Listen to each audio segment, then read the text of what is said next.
because this is wild. Just had this awesome win and it's malfunctioning. Awesome. Well, I appreciate you guys being here over on Kick, over on YouTube. Appreciate it a ton. I thought they were going to lose by 3. They end up winning by 3, and that was not an easy one. That was not at all an easy one. It's yeah, I'm really excited to get into it. YouTube Live, it wasn't working. Okay, it's working now, I guess. I hope I'm not streaming on 2 different stream keys. That would be really annoying. Let's see.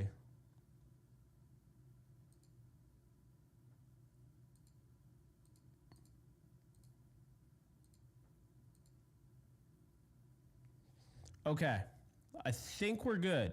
Everyone should be here. Not sure what's going on, but all right. So the Rams won today 27-24 in a game they were down 21-7. Okay, we're going to do call-ins later on. I'm going to get my point across. Everything there was over on Bleacher Report, so that's why I'm late. But yeah, I thought this was an incredible job, very gutsy. First off, let's talk about Matthew Stafford played very well. There were multiple times where, he turned into Fran Tarkenton, right? The mobility was on full display. Just really proud of the way this team just kind of fought back. And a lot of people didn't pick them to win this game. I didn't even pick them to win this game because I have a duty to deal with here. And the reality is this. When I'm doing these predictions and stuff, I'm trying to be objective. I know it sounds like I'm not because I always pick the Rams to win. Well, sue me. The Rams are one of the best teams since 2017. They have multiple years in which they've gone to the Super Bowl. They've gone to the playoffs. They've had multiple double-digit seasons. So it's hard to pick against this team week in and week out. But going into this game, I really had my concerns because of how banged up they were. No Kupp, no Nakua. How are you going to get these guys open? You have linebackers with the 49ers that have great athleticism and range. Fred Warner's going to be a problem. You might not be able to run the football sideline to sideline because of Fred Warner, because of the athleticism. You have Bosa going up against Alaric Jackson, who literally has barely practiced with this team, just got reinstated off the suspended list. And then you have a rookie center and you have a first-time starter, first-time seeing an NFL snap on the offensive side of the football in a regular season game, Logan Bruss, who's also never played on the left side in his career. So there was a lot of ifs. There was a lot of, I don't know about this. Is this going to go this way? Is this going to go this way? I was concerned, folks. I'm going to be honest with you, flat out concerned. I thought it would be a fun game and a close game, but I just felt like as far as winning, because that's the name of the game, win the damn football game, I was a little, I was not guaranteeing a win. We'll just put it that way. I had the Rams losing 20-17. This ended up being one of the best wins of Sean McVay's career. I don't think I'm being hyperbolic. I don't. I think when I say that, I really mean it. Think about this. If you guys forgot who's injured, I'll rattle them off because guess what? It's my job to know them. I don't even have to look at a screen to tell you who was injured, okay? Here's who was injured. Puka Nacua, Cooper Kupp. We'll even mention the guys that they didn't have going to week 1, but they're still out, right? Tyler Higbee, Davis Allen. That's just to start. Then you have the offensive line. No Noteboom, no Avila, no Jonah Jackson, who you paid a pretty penny to. Then on the defensive side of the football, are you kidding me? You're without John Johnson, the secondary. He was one of the best safeties in the league through 2 games. Well, guess what? They missed him today on a whole other level. That's something different we'll get into. But also, no Darius Williams, their number 1 corner. Well, I'll tell you right now, they missed Darius Williams. They also very much could have used Ahkello Witherspoon, and we'll get into that at another day as well. But the point I'm making here is this team is not fully healthy. Bobby Brown, Kobe Durant, they were limited in practice, even missed practice at times this week. Josh Carty. You guys knew I loved this guy coming out of the draft. I loved him since November of last year. I watched him and I was like, that's our kicker next year. And I'm so glad that they picked him. Joshua Carty came through in a big way because here's the thing. You might not be aware of this. Joshua Carty was held out of practice. He barely kicked this week because he had a groin injury. And despite having a groin injury, he came through and hit all 3 of the extra points needed, and he hit 2 field goals, including the game-sealing field goal. So Joshua Carty was money. It's insane that he did that. Kicking was a huge issue for the Rams last year. They went back and forth between Haversick and they had Mayer, and they had, what's his face, Mason Crosby. They went back and forth. So I was just so impressed with Josh Carty. I was impressed with this team. It was not perfect. The audio's too low. Is that what you're saying? I swear, there's always something going on. Let's see. How is it better now? Every time I'm going on my rant, and it's like, what the hell? I don't know. Is it better? Audio's good. Okay. It sounds buzzy, really? All right, whatever. It's annoying. It's annoying as hell. But anyway, point I'm making here, when you're looking at this game, there are issues, right? There are issues. And by the way, I'm going to go to all the super chats. So if you guys leave them, I'm going back around and I'm going to address them all. So don't worry. I'm not going to miss your super chat. I promise. I just really want to make sure I hit on all the points that I had. I had some notes for the game as well. But here's a big one. People are like, well, Jake, the defense. I'm worried about the defense. Defense played like crap. They weren't great, but when they had to make the plays at the end of the game, they made them. This is not going to be perfect. It's just not. You have a rookie defensive coordinator in Chris Shula. I told you they didn't have the best cornerback out there today. Keller Witherspoon absolutely was the better cornerback to have out there than Tre'Davious White. But guess what? They came through. They missed like 20 sacks today. But when push came to shove and when it mattered, they were able to bring down Brock Purdy for the takedown, force a punt, and then give all the credit in the world. Rookie punt returner Xavier Smith, the first game he's ever played in the NFL, regular season, of course. This guy goes out there, he drops a 38-yard return, ices the game pretty much. Are you kidding me right now? You need to give Smith all the credit. Because going up in that, talk about high leverage. I talk about high, medium, and low leverage all the time, being the fact that I am also a Yankees podcaster, right? That's a big thing in baseball. How well do you hit in high leverage? How well do you pitch in high leverage? Well, I'll tell you right now, being able to return a punt like that in a high leverage situation, the way Xavier Smith did was just insane, okay? I don't care what anyone says. Because guess what? We've seen high leverage situations. We saw JoJo Natson. We saw an all-pro in the playoffs, Farrell Cooper, all-pro returner, fumbled the ball, twice? 3 times? Against the Falcons in 2017? Don't ever take punt returns like that for granted. Just don't. Definitely do not take it for granted. I was just so impressed with this team. I really was, truthfully. It's just that is key. That is absolutely key.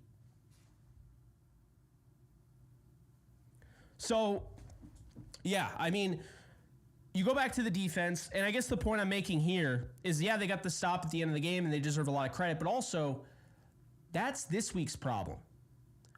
That's why I have this channel. Don't worry, we'll address the defense. I mean, I'm going to have plenty of videos being able to talk about this team. We're going to go through it on all 22 on Kick. We'll talk about it. The defense was not perfect. There are issues, but guess what? Those are tomorrow's issues to fix. Survive in advance. You only get 17 guaranteed regular season games. And we've seen teams like the New England Patriots win 11 games in a season and miss the playoffs. It's happened. So these matter. They do. And what did I tell you guys? I said, do not give up on this team. Don't even give up on this team if they lose to the 49ers. Season ain't over. Not even close to over. So I'm at the point here where I've been doing this for a while, since, November 16, 2020 on YouTube, but I've been covering this team since 2016. I didn't just jump on a bandwagon after they won the Super Bowl. No. My first year covering an NFL team, I covered it 2016. That season started off, they went 3-1. Guess what? They didn't win a game until their fourth game until way later in the year. They started the season 3-1. It's not about how you start, it's about how you finish. And when you look at the Rams going 0-2 for the first time in Sean McVay's career with the Rams, he wasn't going to go 0-3. He made sure he wasn't going to go 0-3. So I give them a lot of credit. For real, I really do. I give them a lot of credit. The Rams gutted this thing out. They are far from healthy. They are the furthest thing from healthy. And you know what? I remember going over the schedule with you guys and thinking, I don't really like that week 6 bye, folks. I don't like that week 6 bye. I just don't. Well, you know what? The week 6 bye, that's probably going to be their saving grace, if we're being honest. So that's what I'll say about that. I think that, that could end up being their saving grace. It's a big deal. The week 6 bye, everyone is going to be back. I'm not kidding. There's not one guy that has been ruled out for the year. Not one. So you're getting back Avila. You're getting back Jonah Jackson. You're getting back Noteboom. You're getting back Puka Nacua and Cooper Kupp. Cooper Kupp didn't even go on IR. You might get him back sooner. Who knows? Darius Williams could be back next week. I think it's the Packers game, actually. Yeah, it's the Packers game. Because he'd have to miss the first 4 games of the year. He'd be back for week 5. This is what I'm talking about. They'll get John Johnson back. In the meantime, now, and think about this. In the meantime, now you have these young players that are getting a chance, right? They're getting a chance to really see what they can do. You're getting Jordan Whittington now, and he's getting an opportunity.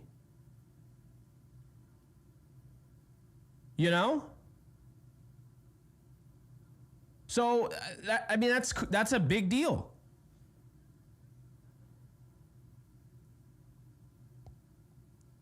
I think it's a huge deal. So, Jordan Whittington was great, by the way, today blocking. Tutu Atwell was outstanding. It's just, I'm just so impressed with this team, truthfully, because I thought they could, and you guys saw those videos. I said they had a pathway to winning this game, and I thought they were capable of it. I just couldn't.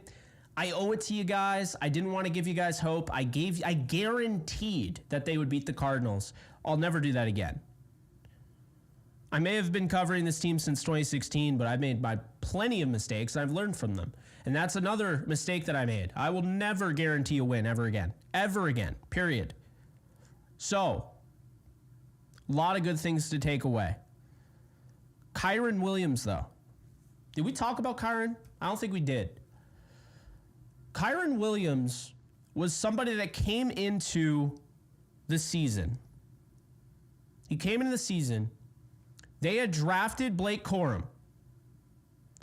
And you had people that don't know football, they only know fantasy football, that were trying to tell people who know football and Rams fans that they were going to see Blake Corum have this 50-50 carry split. They had these same people were trying to say that Kyren Williams was just a jag. And I'm not talking about the Jaguars. I'm talking about just a guy. Well, Kyren Williams, he ran for 3.7 yards per carry. Okay, I don't care. Because when he needed to come through, he did. That 4th down carry, that is the thing. They went for it on 4th down. They only got a field goal out of it. I was critical of it because the fact that they went for it on fourth down meant that was the game if they missed it. They have to at least get a field goal. They actually gave up 2 minutes and then kicked the field goal anyway. But guess what? If Kyren Williams doesn't get that first down, which, by the way, there was no hole to speak of for him to run through. He created that. He doesn't get that first down, they don't win. Kyren Williams was awesome today. And the stats don't even begin to describe how awesome he was. Also, can we go back and remind ourselves how good Todd Gurley was? Remember when Todd Gurley played in 2016 and everybody was calling him a bust, even though his 2015 rookie year was great? 2016, he said it was like a high school offense. There were people that said he's pretty much just a pure runner. And I don't know who said it. It might have been Colin Cowherd. I don't remember who said it, but I'll never forget it. Sean McVay, and no offense to Eddie George, very, very good running back, but he wasn't Marshall Faulk. Someone said, I think it was Colin Cowherd, I might be wrong, Sean McVay took Todd Gurley and turned him into Marshall Faulk when he was Eddie George. And what do I mean by that? Why am I talking about Todd Gurley? I'll get to that. Kyren Williams needs to be used in a multitude of ways. He's a fantastic pass protector. Fantastic. It's why they drafted him. Truthfully, they drafted him to be the pass pro guy. Well, guess what? Not only is he a fantastic pass protector, but guess what? He's a good receiver. He barely gets utilized. So now we finally see, okay, 2 catches for 27 yards and a touchdown. By the way, bullet for Stafford on that touchdown. Crazy throw. And it's like, man, you know, Kyren Williams could be like what we saw with Todd Gurley as that multi-dimensional running back. And they don't use him like that. And I'm hoping they go back and they look at the tape, they reevaluate, and they say, you know what? We need to feature Kyren Williams as a receiver. That was my takeaway from the offense today for Kyren Williams. Guy is overhated, underappreciated. He does way too much, and he was great last year. He's the second best running back in football last year, only behind Christian McCaffrey. Only 12 games, and he was third in rushing. And they went 1-4 without him, by the way. And there's still people that are like, he's kind of just a guy. I wouldn't sign him. Blake Corum. Blake Corum will have his chance. He's a good player, guys. Blake Corum is a good running back to have. But he's not ready yet. And even if he was, they have one of the best running backs in football. Say he's elite. And Kyren Williams. You know how I now know that? Because look at how banged up this offensive line has been. And yet this guy still has found the end zone 4 times. But it's not just as a running back. It's not just carrying the football. It's also catching the football out of the backfield. It's also pass pro. It's also being intelligent. Marshall Faulk, the thing that made him a cheat code is because he was actually so intelligent. He was like having 2 quarterbacks on the field. And you already had a brilliant quarterback in Kurt Warner. Well, Kyren Williams is very, very smart. He knows how to block. He knows how to leverage in the run game. He creates yards. He can stop and start, but he's not hesitating. He's not hesitating because he can't see. He's not hesitating because he can't read blocks. He has a fantastic vision. He picks his spots. He's like Floyd Mayweather. You might not understand what he's doing, but it's all part of the game. There you go. Kyren Williams deserves a lot of credit. And I also, don't worry, guys. Don't worry. Because I'm a big fan of his. I've defended him multiple times. I see him in the comments section right now. Oh, I didn't forget. Tutu Atwell. I wasn't going to gloss over Tutu. You kidding me? Tutu Atwell barely had any snaps in the first 2 games.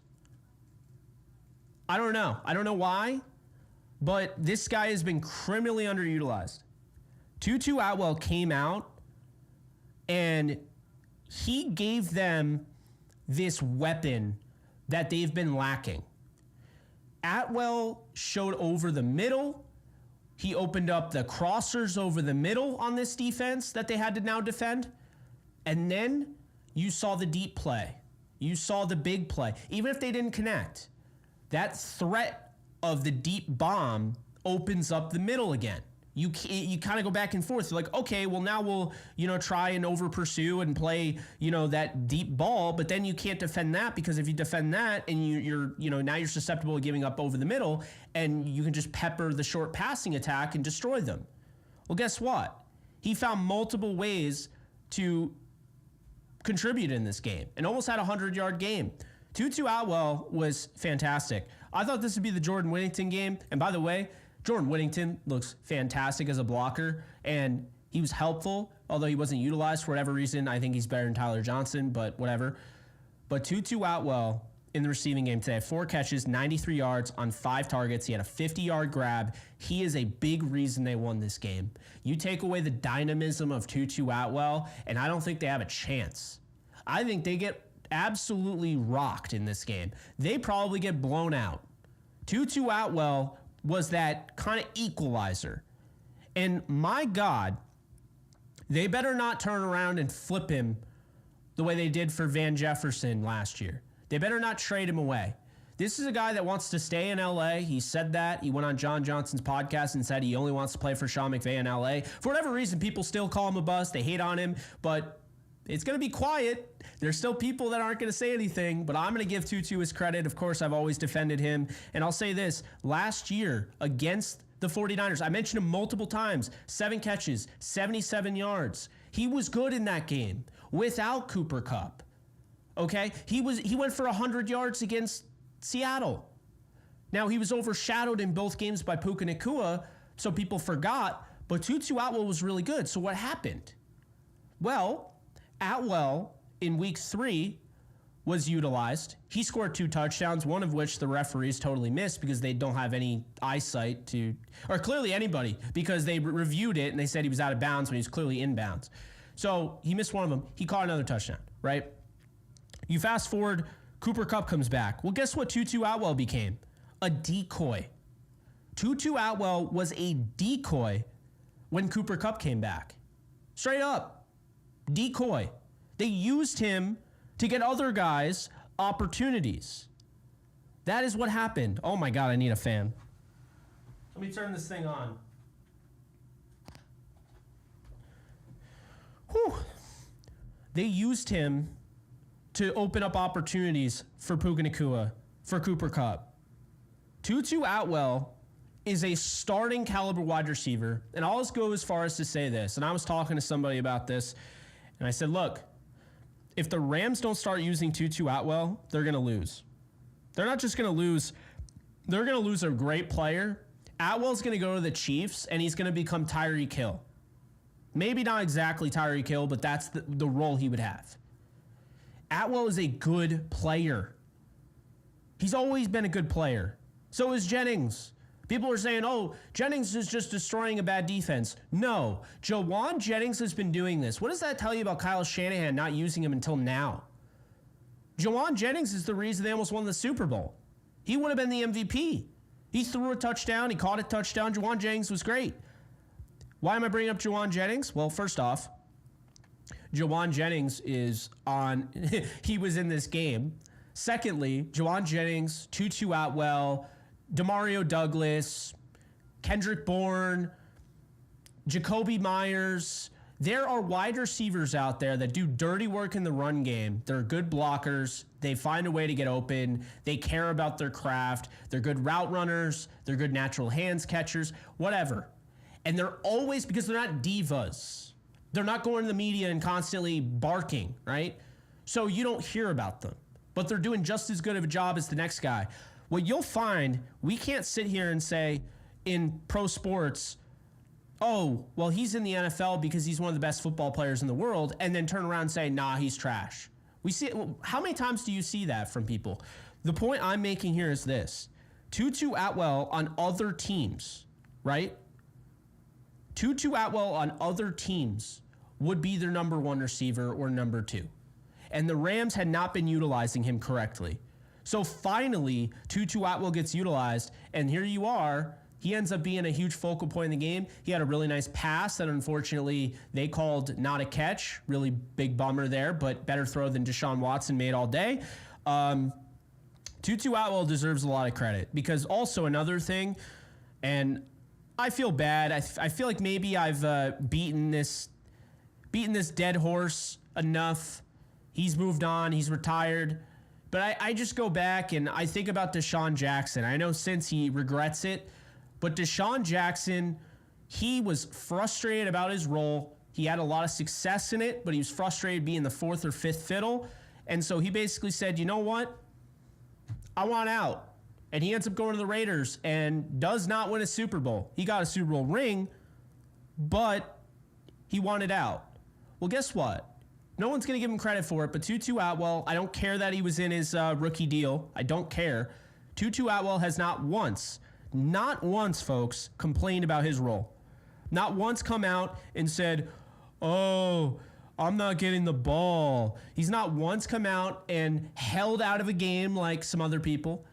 He didn't cause a scene. He hasn't been a locker room cancer. He's taken his role in stride. And to be honest with you, most other receivers wouldn't do that. You kidding me? I mean, he was basically benched 2 weeks, in a sense, role-wise. Was basically benched 2 weeks after he had 100 yards in one game and 77 in another, without Cooper Kupp. And then he just became the decoy. So yes, Tutu Atwell has not done any of that. He just waits for his moment. He just does his thing. He's explosive. He needs to be a focal point of this offense. He has to. You have Matthew Stafford who can be a gunslinger. You knew coming in this game you're going to have, for the first time all year, you will have both of your starting tackles that you were supposed to start the season with. Knowing that, you have to assume you're going to have at least one or two plays where Matthew Stafford gets good enough protection where he can go out and launch the deep ball. And so they did with Tutu Atwell. So I was so happy for him. I give a lot of credit because they put him in that position to succeed, give the coaching staff a lot of credit. And guys, I've been trying to do a better job of this because he always goes unappreciated, unnoticed. He's never brought up. I tried to bring him up in all three of the 49er collabs I did. Coach Eric Yarber is the most valuable position coach in the sport. Eric Yarber turns water into wine. He's been there since 2017. He's gotten guys like Austin Trammell on the field who people forget about, and now you have Austin Trammell essentially having an offensive role. Brandon Powell. These guys, they come out of nowhere, right? So what am I getting at? I'm telling you right now, those guys aren't on the field because the Rams like giving obscure players opportunities. They're on the field because Eric Yarber does his damnedest to make sure these guys not only are ready, but they're ready for a starting role if needed. It's why Tyler Johnson went from out of the league to now he started today. It's why Demarcus Robinson is actually a key contributor for the Rams that they brought back. It's why Jordan Whittington, despite the fact he's a sixth-round pick who is behind Adonai Mitchell and Xavier Worthy and Jatavion Sanders and Bijan Robinson and Roshan Johnson, is actually playing meaningful snaps in week 3. Think about it. He gets no credit. And you know why I say he's the most valuable? Because guess what? Coach Yarbs, he's not trying to be a head coach.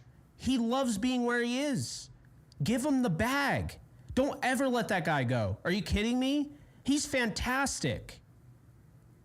Robert Woods was nothing compared to what he was with the Rams in Buffalo. Now, to be fair, in Buffalo, they ran the ball the most of any team. He blocked, and that was pretty much it. He was underutilized in Buffalo. That's why I wanted the Rams to get him. But I'm sure Yarber had something to do with it, and I'm sure Yarber had something to do with the fact that this third rounder out of Yakima, Washington, in Cooper Kupp, came into the league and had a really, really good career. He probably helped. Cooper Kupp didn't do that all himself. So I wanted to give credit for Yarber because I don't think he's going to get it. This is what I'm talking about. Tutu Atwell was ready for this moment. He's a big reason they won today. Eric Yarber got him there. He got him across the finish line.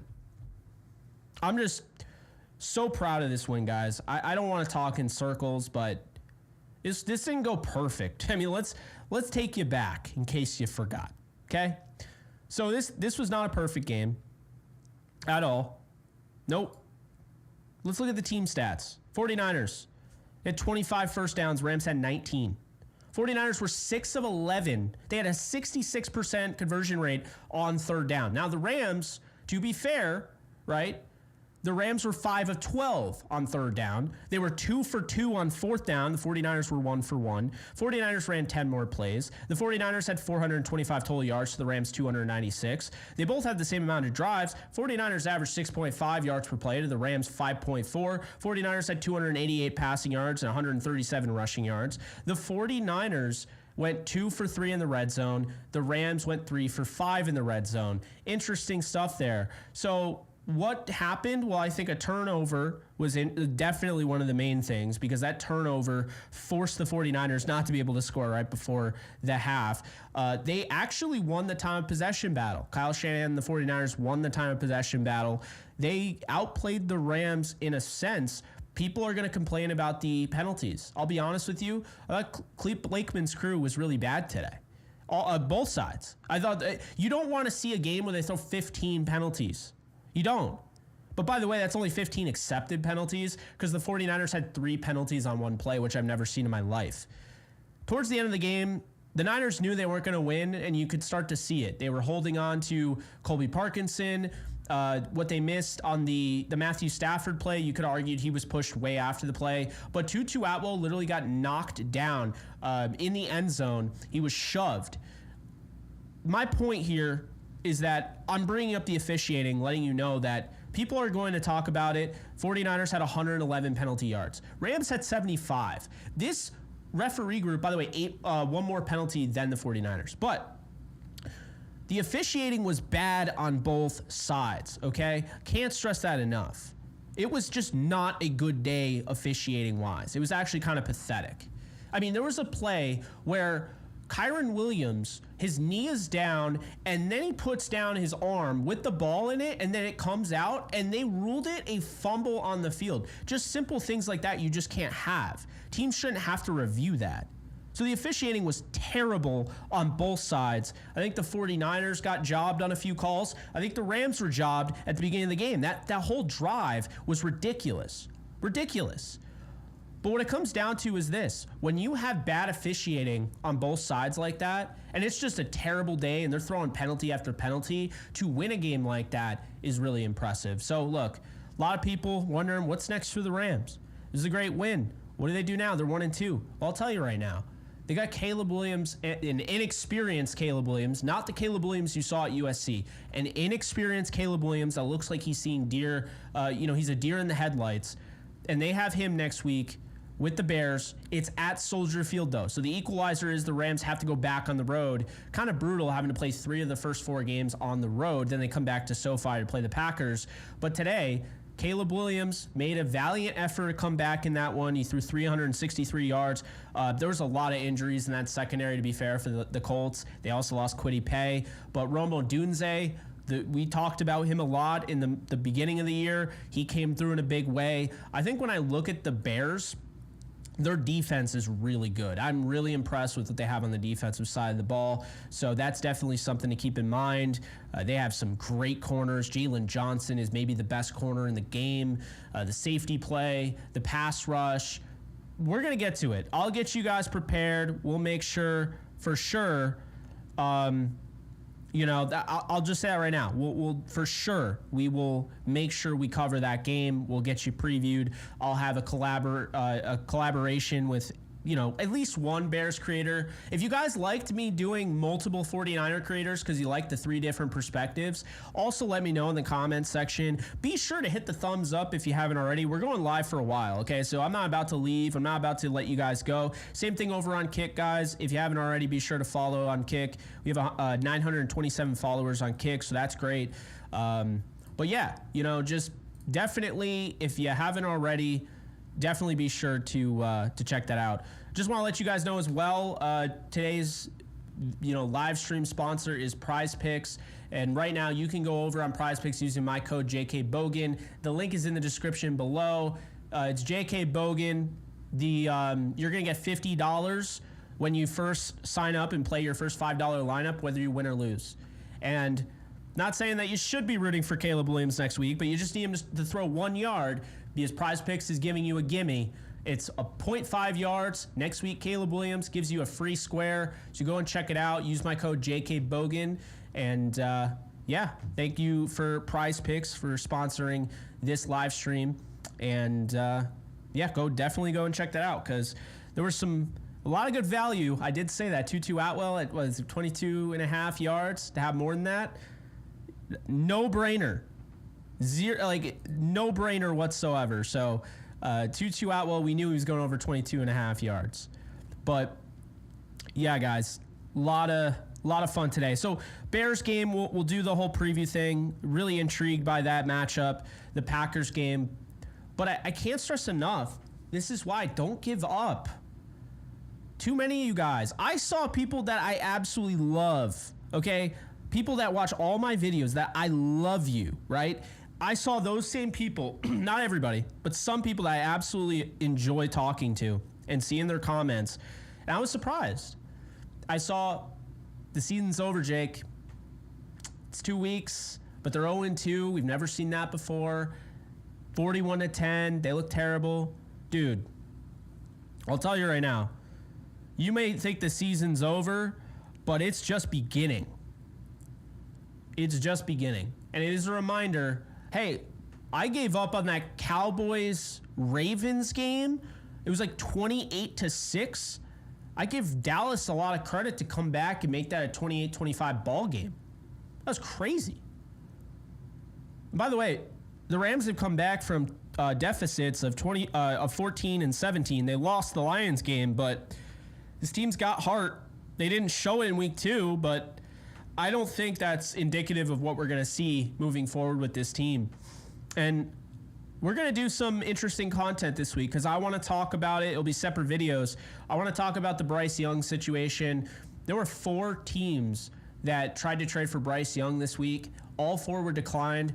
I'm very curious, and one of those teams was the Rams. Regardless, we're going to talk about whether it makes sense for the Rams long-term, all of that. We're also going to be talking about a little interesting thing here.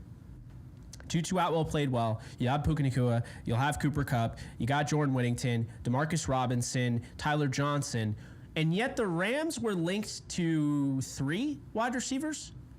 Devontae Adams, Amari Cooper, and Deontay Johnson. Which, by the way, if you watch Deontay Johnson today against the Raiders, he looks pretty damn good. He'd be a great fit in this Rams offense. So would Devontae Adams. So would Amari Cooper, who also had a great day today. So we're going to talk about those just kind of thought-provoking videos. I want to at least address it next week. But, yeah. Anyway, be sure to like and subscribe if you haven't already. Plenty of videos coming to the channel. And, of course, want to give shout-outs to all of these viewers that dropped. So if you want to get your comment read or whatever, be sure to leave a super chat. I'm hitting up the super chats right now. P-Town Brown, thank you so much for the 5. Jake, I went to the game today. Our defense didn't put any pressure on Purdy. Tell me something good because I'm worried about our defense. I think the defense got some pressure. So I disagree with you. I appreciate the 5, though. I do. But I will tell you something good to make you not worried about the defense. Next week, the Rams can start Akello Witherspoon instead of Trey White. Kobe Durant probably played the worst snap of his season, and he got bailed out by that dropped pass to, I forgot his name, Ronnie Bell. So Kobe Durant had some football karma go his way because that dude has been locked down. He's been great. Kobe Durant has been fantastic to start the season. You're going to get Darius Williams back in week 5 in all likelihood. Akello next week. Kobe's playing lights out. The safety room is getting a little exposed because right now they're trying to overcome losing John Johnson, who is a key contributor and pretty much a captain without the C on his chest in that back end. But more importantly, when you have Trey White, he has those limitations. They're trying to scheme around those limitations. So a lot of what they're trying to do is make sure White didn't get exposed today. And so unfortunately, some of the corners our safeties didn't look so great. Cameron Kinchins, he's learning. He's a young safety. If you can get out of this game with a win, that's a positive. He's going to get better. Then you have the linebackers. Look, Next week, if they reevaluate and they say they're not cutting it, you got Omar Spates and you got Jake Hummel, who I think is the best coverage linebacker on this team, in relief, if you want to give those guys a chance. Defensive front, I feel great about, because you know what they're doing? They are creating pressure. They're just not finishing. They could have had like 20 sacks today. I'm exaggerating, but the point I'm making is they keep missing sacks. Those are correctable, right? Those are correctable. So don't feel bad. They escaped the win. They escaped with the win. They stole the win, whatever you want to call it. But more importantly, it's 1-2, and it's week to week. And you have, like I always say, does the defense have issues? Yes. Can they still fix it on Monday to a degree? Can they address it? Also yes. But you can also address the defense being down 0-3. Now that you're 1-2, though, it feels a lot better. So I'm not worried. I understand why you are. I get it, but don't feel too bad, P-Town Brown. It's not as bad as it looks. Now, A Green Substance gifted me a membership, so I just want to give a shout out to A Green Substance. Really appreciate you. Jason, appreciate you for the 5. We appreciate you, Jake. You called in on 2-2 all week. Love how much you have grown with your platform. How about the resilience of this team? Thank you so much, Jason. Really appreciate you. And yes, resilience was there. This is what I love to see. This was not the more talented team today. They knew that. The 49ers just had a little bit more talent because of the injuries, but this is what it's all about. And by the way, when you have Matthew Stafford, you should win these games. You should. Just because you should doesn't mean you do. So I was really, proud of this team. And again, thank you so much for the 5. Deuce Falco, thank you for the 10. It was a must-win game, and the Rams did it. Great game, amazing win. Thank you so much. Appreciate you. Deb, thank you so much for the 10. Turbo 22. Oh, let's just trade Stafford. Sorry, still salty. Don't worry, I'm salty too. Don't ever mention trading Stafford for Bryce Young ever again. If they want to trade for Bryce Young, they can do that and offer them a pick. Stafford ain't going anywhere. You're not treating Stafford the way you did with Kurt Warner. I'm not going to allow it. Obviously, I have no control, but I will be loud. Stafford deserves all the credit in the world because they weren't going to win it with Jared Goff. I say it all the time. Goff wasn't a bad quarterback. He just wasn't going to be a guy to be able to go above and beyond the way Stafford has. And he's had to do it quite a few times. So just give all the credit in the world to Stafford. People don't realize how smart Stafford is. How many times did he change the play? He can read the defense like no other. Great, Deb, excellent point. How many times did you hear can? He was doing this, can. Obviously, Goff did it too, in the past. But there were multiple times where Matthew Stafford checked out of an obvious passing play and called a run play for Kyren Williams, and it worked out really well. And he did the opposite. And he had, the shifts as well. He was realigning the O-line. Making those adjustments. That is why Matthew Stafford is just on another level. He's on another planet. I tweeted earlier today, I was like, Brock Purdy, Daniel Jones, and CJ Stroud, the Vikings are 3-0. That defense looks really good, but those were the 3 quarterbacks they faced. And CJ Stroud, I think, is an absolute stud, but Stroud is young. There's no way he's seen a defense like what Brian Flores put out there. Okay, Daniel Jones is mistake prone, although he looked great today. And the other one, Brock Purdy, he's not seen a defense like that. He already admitted to that. So watching Matthew Stafford versus the Vikings, that game went from becoming, I thought it was a gimme going into the season, to now I'm like, that's going to be a war. I'm very curious to see how a veteran who knows how to play the game on another level is going to be able to go up against Brian Flores. I think that's one of the more underrated low-key matchups of the year, because I'll tell you, we talked about this with Wink Martindale. They came away with the win. I was there at MetLife Stadium. You guys know that. I went live after driving back home. But the point is, in that game, people were saying, Matthew Stafford might have gotten exposed a little bit by Wink Martindale.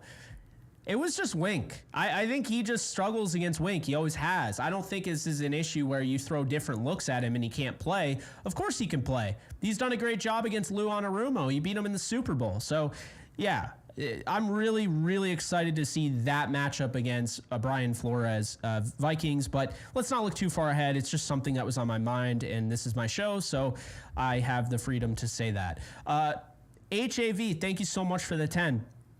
Holy shit, Jake. I was there after Xavier's return.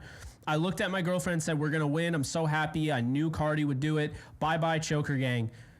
Thank you so much for the 10, man. I'm so glad you were able to see that in person. Kind of jealous of you. It's funny. First thing I thought of when Kyron Williams had the front flip into the end zone, I'm like, dude, can you imagine being there and seeing that in person? That would have been sick. And then I was like, I know the Rams lost the game, but I was actually at Sean McVay's second ever game. Probably a lot of you were when they played at the time, the Washington Redskins. And I will never forget, we were sitting there, my dad and I are sitting there right in front of the pylon, and we watched Todd Gurley leap over a defender and reach the ball out. It was insane being there. So those moments, there's really nothing like it. 2019 at the game, against the Saints, watching Cooper Kupp break tackle after tackle, and Robert Woods block 3 guys downfield, because that's of course Robert Woods. Shout out to Robert Woods, the football there, to commemorate him as a Ram, signed by him. So obviously give him a lot of credit. But then 2018, I'm at the game, the Packers game. And you watch, and like Corey Littleton, Aaron Donald are throwing they're throwing Aaron Rodgers all over the yard. And I'll never forget Todd Gurley, because I got texts from friends who bet on him. I got texts from friends who had him on fantasy football, and they picked the Rams to win. And he said, how could Todd Gurley slide there? How could Todd Gurley slide there? How is that possible? How did he not score? Because he understood. So there's nothing like seeing that in person. I remember watching Ty Montgomery fumble the football, thinking Aaron Rodgers is going to go down the field and win this game. Montgomery fumbles the football. The Rams win. Best feeling ever. But yeah, it's great. Hey, Alexis, how's it going? Yeah, so I guess really going back to my point, and Alexis was at that game with me, with the Saints game, so she can attest to it. Another one. What was it? I totally blank on the guy that was covering him. I guess I don't have the recall that Sean McVay has, but Darrell Henderson catching that touchdown. Jalen Ramsey. I wasn't actually watching it because I was going to the bathroom because I thought the half was over. Jalen Ramsey's taking it back for a pick against the Giants. Being in person and watching these moments, it's just awesome. So I'm so glad you guys were able to see that. Those of you that were out there seeing it, Xavier's return. I can't even imagine being the Super Bowl. A lot of you were there. A lot of you were at the NFC title game. Alexis was at the NFC title game. So nothing beats seeing that stuff live. And I'm excited to see that Rams-Eagles game with you guys at SoFi later this year. And see that Rams game, against the Jets. Yeah, so Aaron Rodgers versus Matthew Stafford. We're going to get that later in the year. That should be fireworks. Good guy, Connor. Thank you so much for the 10. Hey, Jake, glad to get the win. Byron Young had a game. Love seeing Cardi close out a game. Stafford and McVay also cooked. Tutu needs more touches. He looked incredible. Hope all is well, brother. It's very well, Connor. It's very well. Things are great. I don't think that's actually English. Very, very good. Very well. I don't know. It's going very well. There we go. That sounds better. So I appreciate you there. And I agree. I mean, Byron Young had a game. He did. And I've been critical of him, thinking, he's a good player. He's got great athleticism. He's kind of a little bit more on the average side, but this was a big game for him. And he had to come through. Huge forced fumble. I think that kind of goes unnoticed almost, because that forced fumble, they didn't score points from that. But what they did is hold San Francisco away from scoring points right before the half, like they did last year in week 2 to beat the Rams. So look, love that. Tutu Atwell, absolutely agree. Stafford, McVay, Cook, totally agree. Cardi with the groin injury, he's coming through ice cold. Cardi B, you'll love to see it. Matthew Plowden, OG supporter here. What's up, Jake? Thank you so much for the 10. The team I saw today and 2 weeks ago are fighters. Punt returner deserves game ball. He was great. Wasn't he great? Again, high leverage situation. To me, what I saw in terms, because I am the analogy king. Okay, maybe I'm not good at analogies, but I make them all the time, and sometimes they're unnecessary. This already feels unnecessary, but anyway, Xavier Smith coming through in that big leverage situation, getting 38 yards to pretty much ice the game, was like no different than a pinch hitter who's never, so you're in the postseason or you're in a game. This guy's never played in the league, and he comes in and he hits an RBI double and scores 2 to win the game in walk-off fashion. But the guy's never played before. That's what that was like. Just incredible stuff from Xavier Smith. I'm not going to stop giving that guy credit. I've watched way too much. Trust me, I've watched way too much of those things go south. And the announcer jinx too. Did you hear that? Xavier Smith has never returned a punt before. Really? You're going to throw that out there? Well, it didn't matter anyway. Screw the announcer jinx. I don't believe in jinxing anyway. I quote tweeted that earlier today. My guy Dan Mitchell's like, jinxing doesn't exist. He's absolutely right. Jinxing doesn't exist. So there you go. Thank you, of course, Matthew, for the 10. Chach, thank you so much for the 2. My Cowboys lost. I hate Jerry Jones. He sucks. I'm sorry. I actually like Jerry Jones because I met him, talked to him twice. Really cool dude. And, he complimented me on my work, so that was cool. I don't think he's ever seen it, but he's being nice, and I appreciate that. I'll never forget that, at Mobile, Alabama, so I can't hate on Jerry Jones. And I'm sorry your Cowboys lost, but that was a valiant effort to come back 28-6, I think it was. So that was a great comeback, despite the fact they lost. Gene, thank you so much for the 2. 2-2 was money. Smith was epic. Absolutely. 2-2 was money. 2-2, Turbo 2-2. Feed him. JK Gamer, thank you so much for the 2. Yo, congrats on the win, guys, from a Cardinals fan. Appreciate you. JK Gamer, I've seen you many times supporting NFC West Roundtable. I've seen you in the comment section here. I really do appreciate that. It's really cool having opposing fans. The Rams didn't play the Cardinals this week. You didn't have to be in here showing love and donating nonetheless. That really means a lot to me. So that doesn't go unnoticed, and really appreciate you as well. Jesse Johnson, thank you so much for the 2. Jake, 2-2 balled out, and we have a kicker. Oh, yeah, I know, right? That is the thing that's kind of getting left out. The kicker, right? Kicker was an issue last year. Let's not forget about that. Also, the last time the Rams drafted a kicker, I don't have to tell you how that worked out. Really don't have to tell you how that worked out. I won't even say his name. His name is barred from ever being said on this channel. We'll never say it again. So there you go. Very happy Cardi got drafted. Alexis and I were very excited.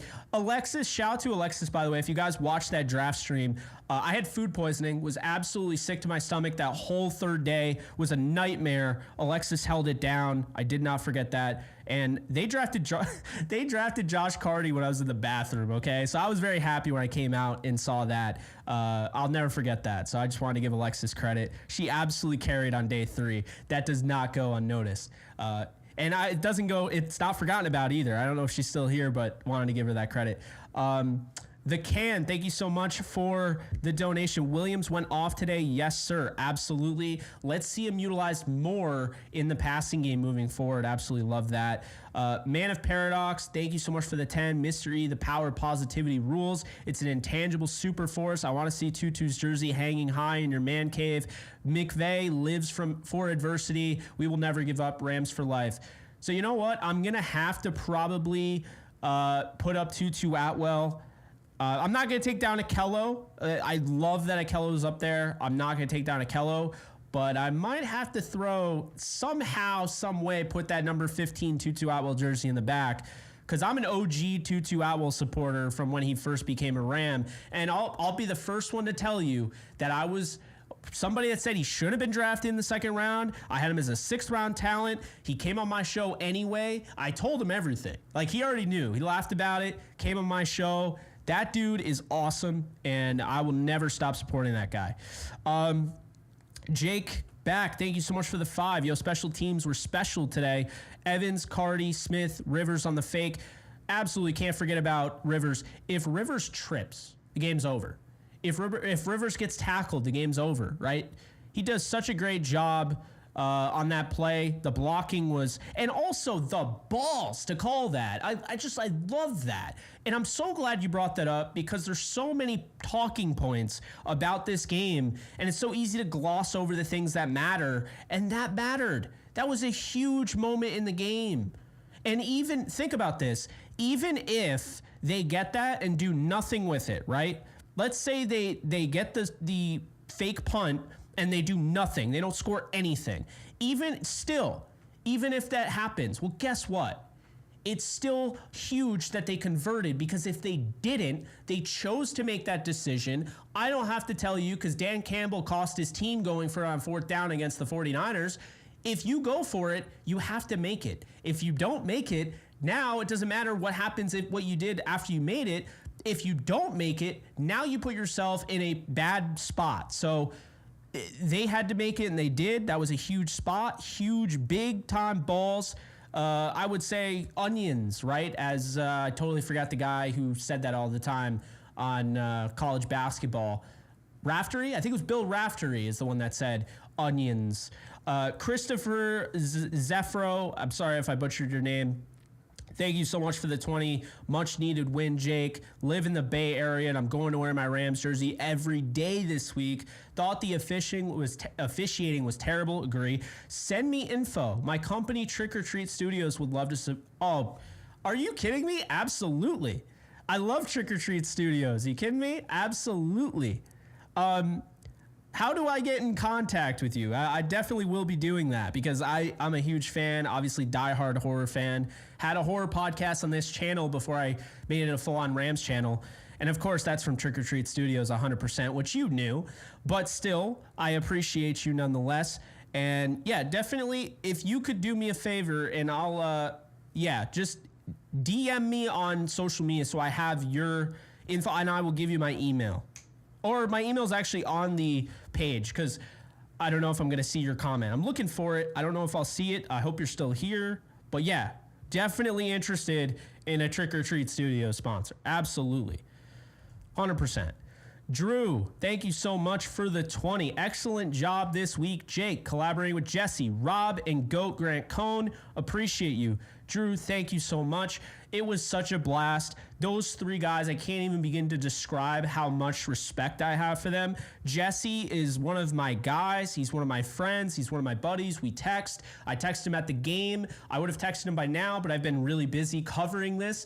But we'll be, live Tuesday night. That is going to be a fun NFC West roundtable you're not going to want to miss. Downtown Rams with Alexis. Oh, this week is going to be great. So excited. Rob okay. Let me give credit where credit's due. Rob Guerrera is the one that said that the 49ers would lose. I picked the Rams to lose on his show, and he picked the 49ers to win. I love it. You got to give him a lot of credit. He picked the 49ers to lose. You got to give him a lot of credit, because he was very unbiased. Great. I thought he was spectacular. So was Jesse. And Grant, that was awesome. I've been a fan of Grant for a while. I collaborated with Rob last year, if you guys didn't know. And Jesse and I do a show together. So obviously I talk to Jesse all the time. Grant, I just met this week. But I've been a fan of him from afar. And I thought the way he handled the whole Javon Kinlaw situation when he came on his show and was attacking him, basically, was just so professional. I just thought he did a great job, and I've liked his other content. So it was really cool being able to collaborate with him. Can't stress that enough. Matthew, thank you so much for the 10. For sure, when Matthew gets his full O-line back and protect, they need to involve Tutu on more deep routes. Absolutely. The Rams are in a really interesting spot, because they don't have one single guy that is a key injury that's been ruled out for the year. A lot of them will be back decently soon, you'd have to imagine.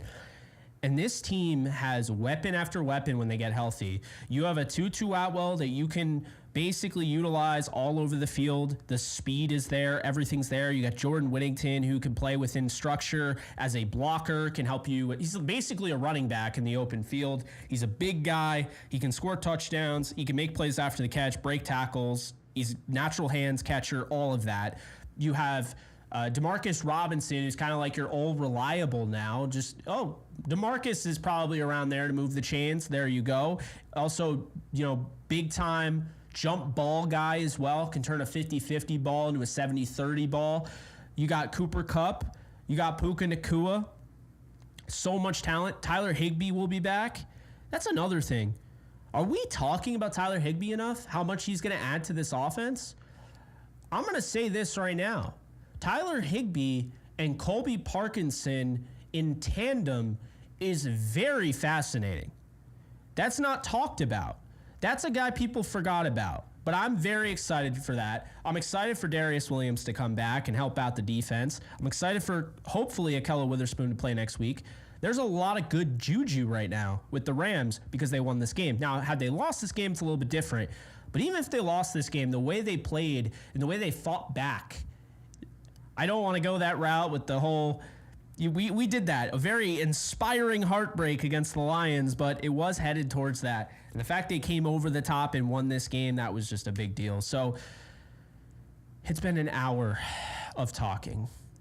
Hour. My voice is gone. I'm going to bring on people to do the talking for me. Obviously, that was the plan all along, but I figured that was a nice segue to get into the call-in section. And now, before, guys, I get into that, I just want to let you guys know that we have a Discord channel if you didn't know where the call-ins were coming from. I think the common misconception is that the call-ins are actually happening. People are calling my phone. That's not what's happening. They are joining Discord, and they are joining the audio chat. And you could just see the link is in the description. It's in the description. It's also in the comments section. As you can see, I just pinned it for you. So it's a free Rams channel where you can chat about the Rams 24/7 to your heart's content. But we also do, we talk to people. Okay, so this, I'm excited to have people on. You guys have been patient. I see it. I have definitely seen it. So be sure to join the Discord if you have it. It's absolutely free. I would never charge a dime for you to use Discord, ever. Period. I don't believe in it. It's wrong. But guys, we have 392 likes. We have 814 people still in here. That's crazy. We literally kept 800 plus people in here for an hour. You guys are amazing. And there's no chance I'm watching tonight's game, so I really do, because I'm just going to be doing this, and then I got the Yankees channel, the Yankees podcast to record later. But I did, by the way, tonight's the Falcons, right? Falcons Chiefs? I did pick the Falcons to win, by the way. How'd they look? It's 9:07. Oh, they're winning. I took the Falcons to win. Of course, Kirk Cousins. Dude, Kirk Cousins, people don't even know. Kirk Cousins is about to go nuclear. I'm telling you right now. Kirk Cousins is a very, very good quarterback. I'd say he's the second best quarterback in the NFC. Truthfully. But anyway, I'm stalling. No, I'm not. Join the Discord server, and we're going to bring on these people because I'm losing my voice. And I got a whole other podcast to record later, so... And by the way, I now hear what you're saying. I wish I had this on sooner. I could totally see what you're saying now. It's kind of frustrating. There's like a buzzing going on. It does this every now and then. How's this sound? Nope, doesn't sound any different. I'll try one more thing and then we'll go to... One second.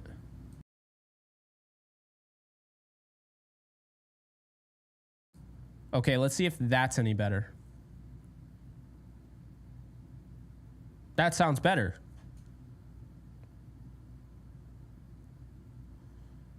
This thing is so annoying. So just to explain real quick, I use this mic, and clearly there's something going on.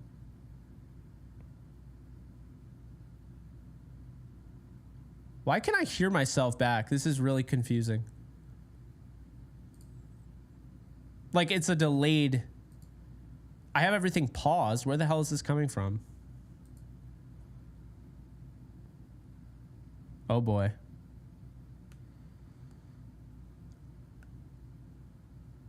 Maybe it's... Let's see here.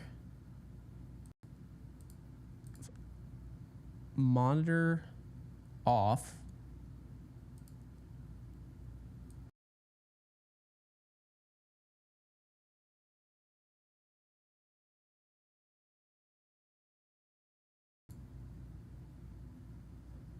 This is really odd.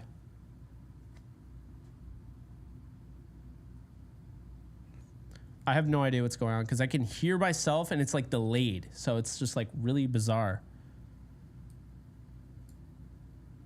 And the reason I'm bringing it up now is because I'm going to bring on guests and I just want to be able to hear them. And it's really distracting, of course, when you have... Oh, I think we're good. I think we're good. I found it. Oh my God. There was another window apparently that was airing my live stream. And I was like, why the hell am I hear myself like way delayed. Cause I run these live streams on ultra low latency because I have a really good internet connection to do that. The problem is when you run it at ultra low latency, there's still going to be a latency. There's still going to be like a 5-10 second latency. So I was hearing that 5-10 seconds after what I said, and it was throwing me off. So appreciate you guys holding out here. I still see a lot of people. I'm not trying to bore you. Hopefully even my mishaps were entertaining. By the way, I will be posting the Bleacher Report live stream that I did. That's going to be labeled as a rapid reaction, exactly how I acted after the game. That, you know, because I streamed before I went on here. So I'll be posting that after this stream. Just letting you guys know as a separate video.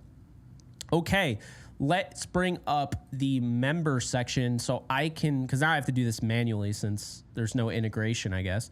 Let's bring up the members so I make sure that the priority Discord members and priority call-in members can get their shot. So let's see here. Okay. All right. Let's be sure to subscribe if you haven't already, folks. Really appreciate you guys. Okay, let's do this. Let's see here. And definitely if you're in Discord and you have priority call-in MVP membership, be sure to have the same name you have on YouTube so it's easier for me to find. Otherwise, I might miss you. But let's see here. Go current level, MVP. Just want to make sure no one misses. Okay, so Matthew, got P-Train. Okay, James, Nate, Wildman Samurai, Deb. Okay, let's see here. All right. So the first one we'll do then, that will be HAV, and then we'll do P-Train. Oh, Swizzleberry as well. So, okay, cool. And then we'll get to everybody. Don't worry. So I'm going to give you guys, we're going to go with 2 minutes today, just so I make sure I get through everybody. You know, normally we did 5, but I think now these are going to start to get big. So 2 minutes, you get the uninterrupted 2 minutes. I'm not going to interrupt you unless you give me a spot where you want me to take over or whatever. But we'll do 2 minutes this week and we'll figure it out and see if this works. But let's do this. So let's see here. Just got to get the Discord thing working. Okay, call in. And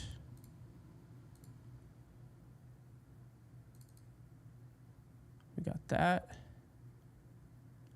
And we got that. Okay. All right. Cool, cool, cool. There we go. All right.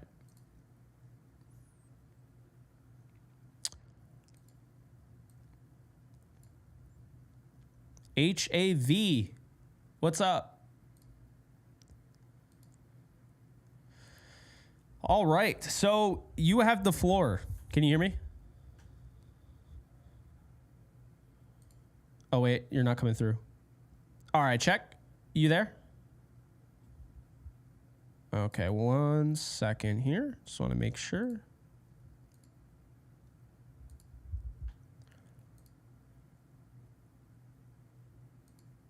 All right. Try now. Hello? There we go. You're coming through now. All right, you have the floor. I'm giving you 2 minutes of uninterrupted time. Talk about the Rams and 49er game. Oh boy. Okay. What a great turn of events, I guess I would say. It's kind of everything we all hoped for. Nobody really thought it would be locked in. I feel like a lot of us had faith that we'd pull this off. It was more of like a hope where it was like, you know, we all knew it was possible. Was it going to happen? Probably not. statistically it was not going to happen. But guess what? There's a lot of us that just kind of felt like it might happen. And we were all holding on to faith, and I was holding on to faith, and I was sitting there at that game and watching the 14-0. It's like, okay, here we go. Here's another 49er fucking steamroll, all that stuff, right? But something the entire time, at least for me, and I don't know whoever else was there, felt that way. It just felt like there was some energy where it was like, okay, they think they have us. They're cocky. Something felt like it was gonna give at some point, especially by the end of the second quarter, where we got that where Kyron flipped into the end zone. It was like, okay, shift of momentum. I know we didn't tie it up before the halftime, but like something changed there when Kyron got that touchdown, and like it's like, okay, on paper we're not supposed to win this game, but it's like, okay, we didn't get the touchdown when we were trying to tie it up there at the end. We got the field goal. I started walking down by that point, but I was still watching the game, and then we were sitting there on the rail right before Xavier Smith ran it up to like past the 50, and at that point I was like, I think we're gonna win this game. And then we got that first down, and I was like, it's over. Cardi's gonna do it. And I know he didn't kick the field goal yet, but something told me he was gonna do it. And there was a bunch of people around me. We were all talking, and it's like, oh my God, we're gonna beat them. We're actually gonna beat them. And when it happened, like everybody lost it. We were like running out of the gate. Oh my God, it was crazy. So finally, okay, well, I guess we beat them with the backups last year. We're beating them with the backups this year. Well, guess what? We have back-to-back wins in the regular season. So what are they going to tell us now? Very well said, I don't man. know. What do you? I appreciate you calling in, especially giving your thoughts. Being at the game, that's just so special. I'm so glad you're able to experience that. And best game by far. It ain't over. It ain't over. So yep. Yes, sir. Yes, sir. Thank you so much for calling in, and right. Thanks, Jake. We'll talk next week. For sure, man. You have a good one. Take care. You too. All right. Bye. All right, guys.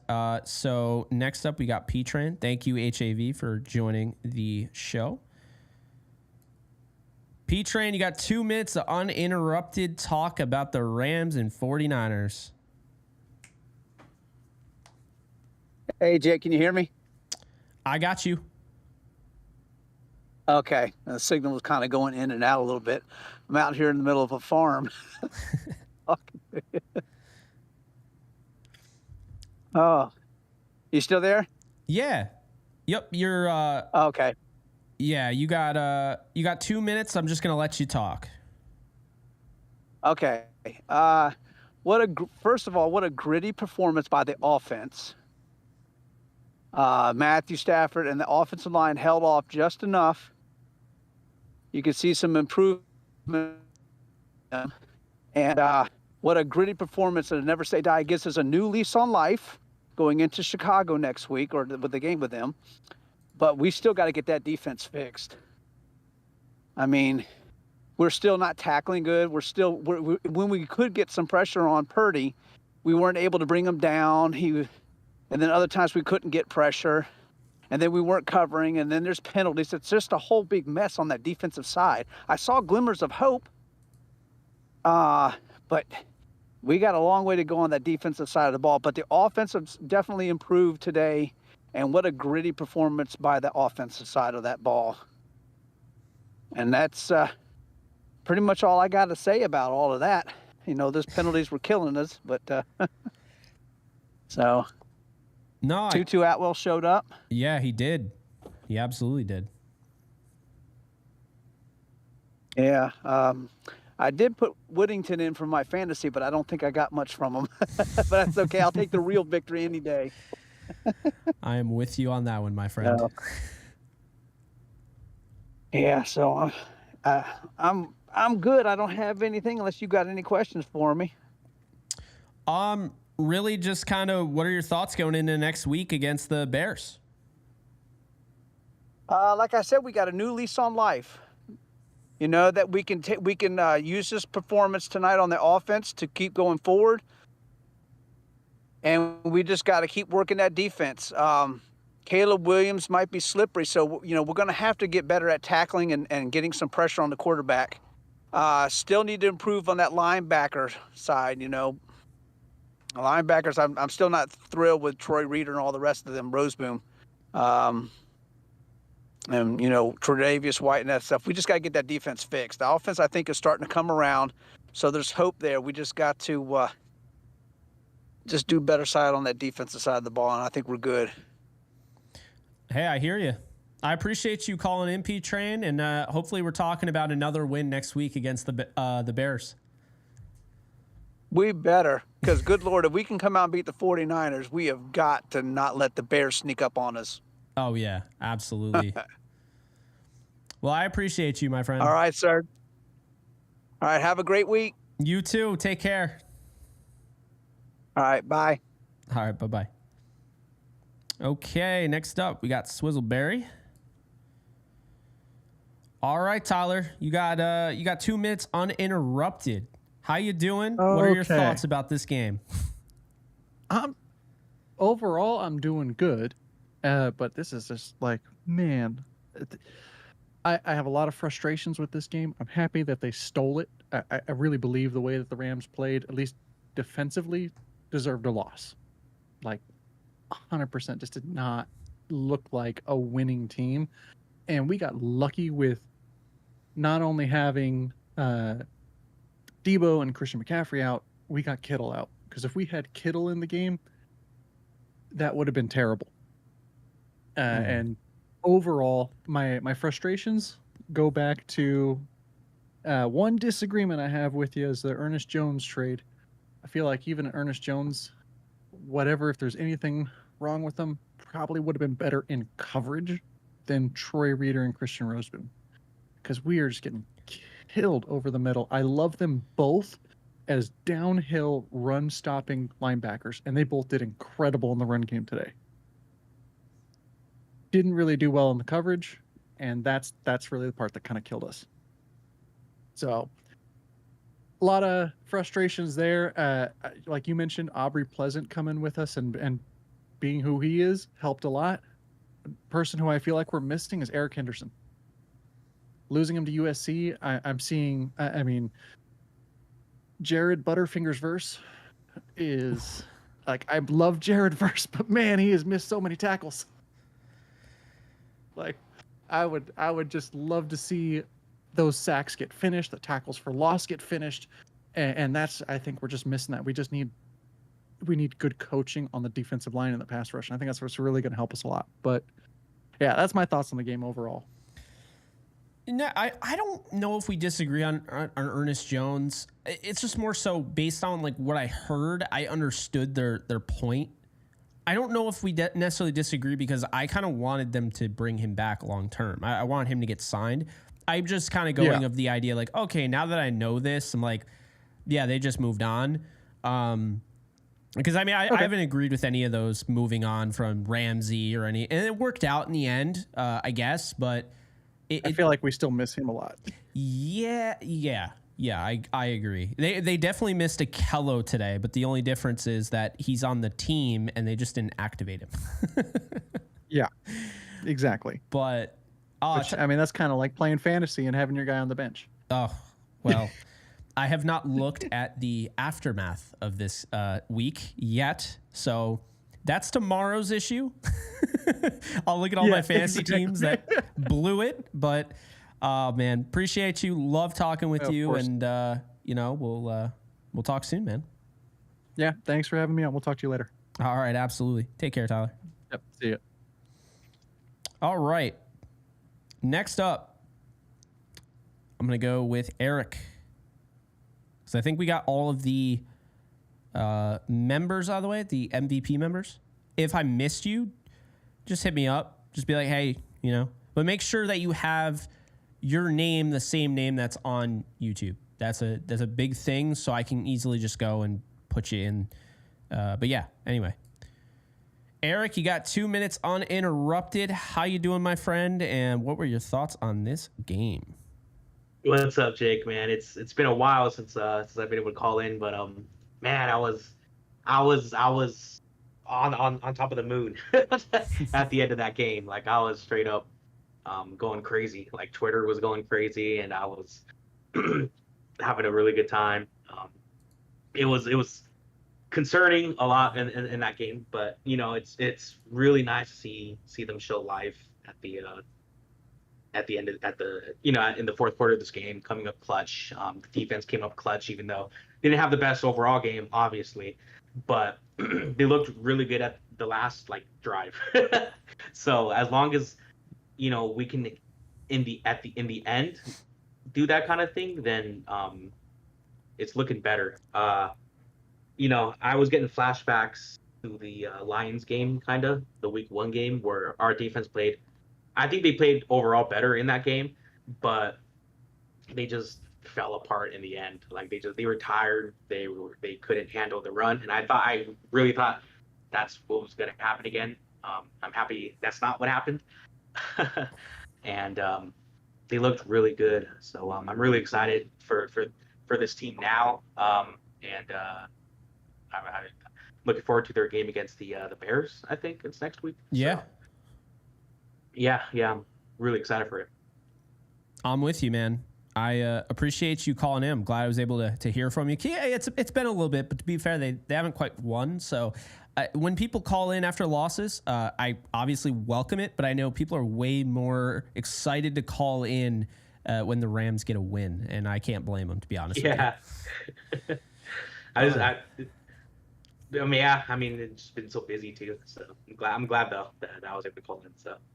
Absolutely, Eric. Well, hey, you take care, and hopefully we're talking next week after the Rams beat Caleb Williams and the Bears. Yeah. I'll see you, Jake. Absolutely. Take care. Bye. All right.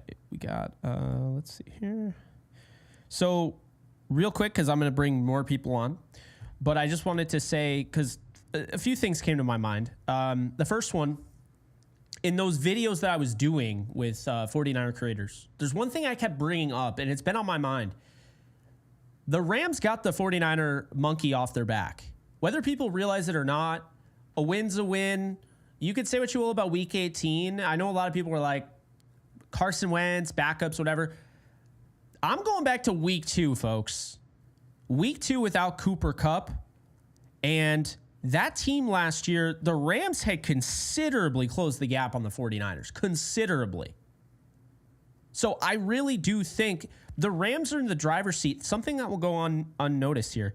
The Rams are in the driver's seat to sweep the season series. I'm not saying they're going to do it, but they're now in the driver's seat. When they get healthy, they're going to play the 49ers, hopefully at their best, and they have a chance to go to Levi Stadium and sweep the 49ers. And I'm going to look it up real quick because I don't know the last time the Rams swept the 49ers in a season series. I don't know, but I'm going to look it up real quick, and then we'll get to the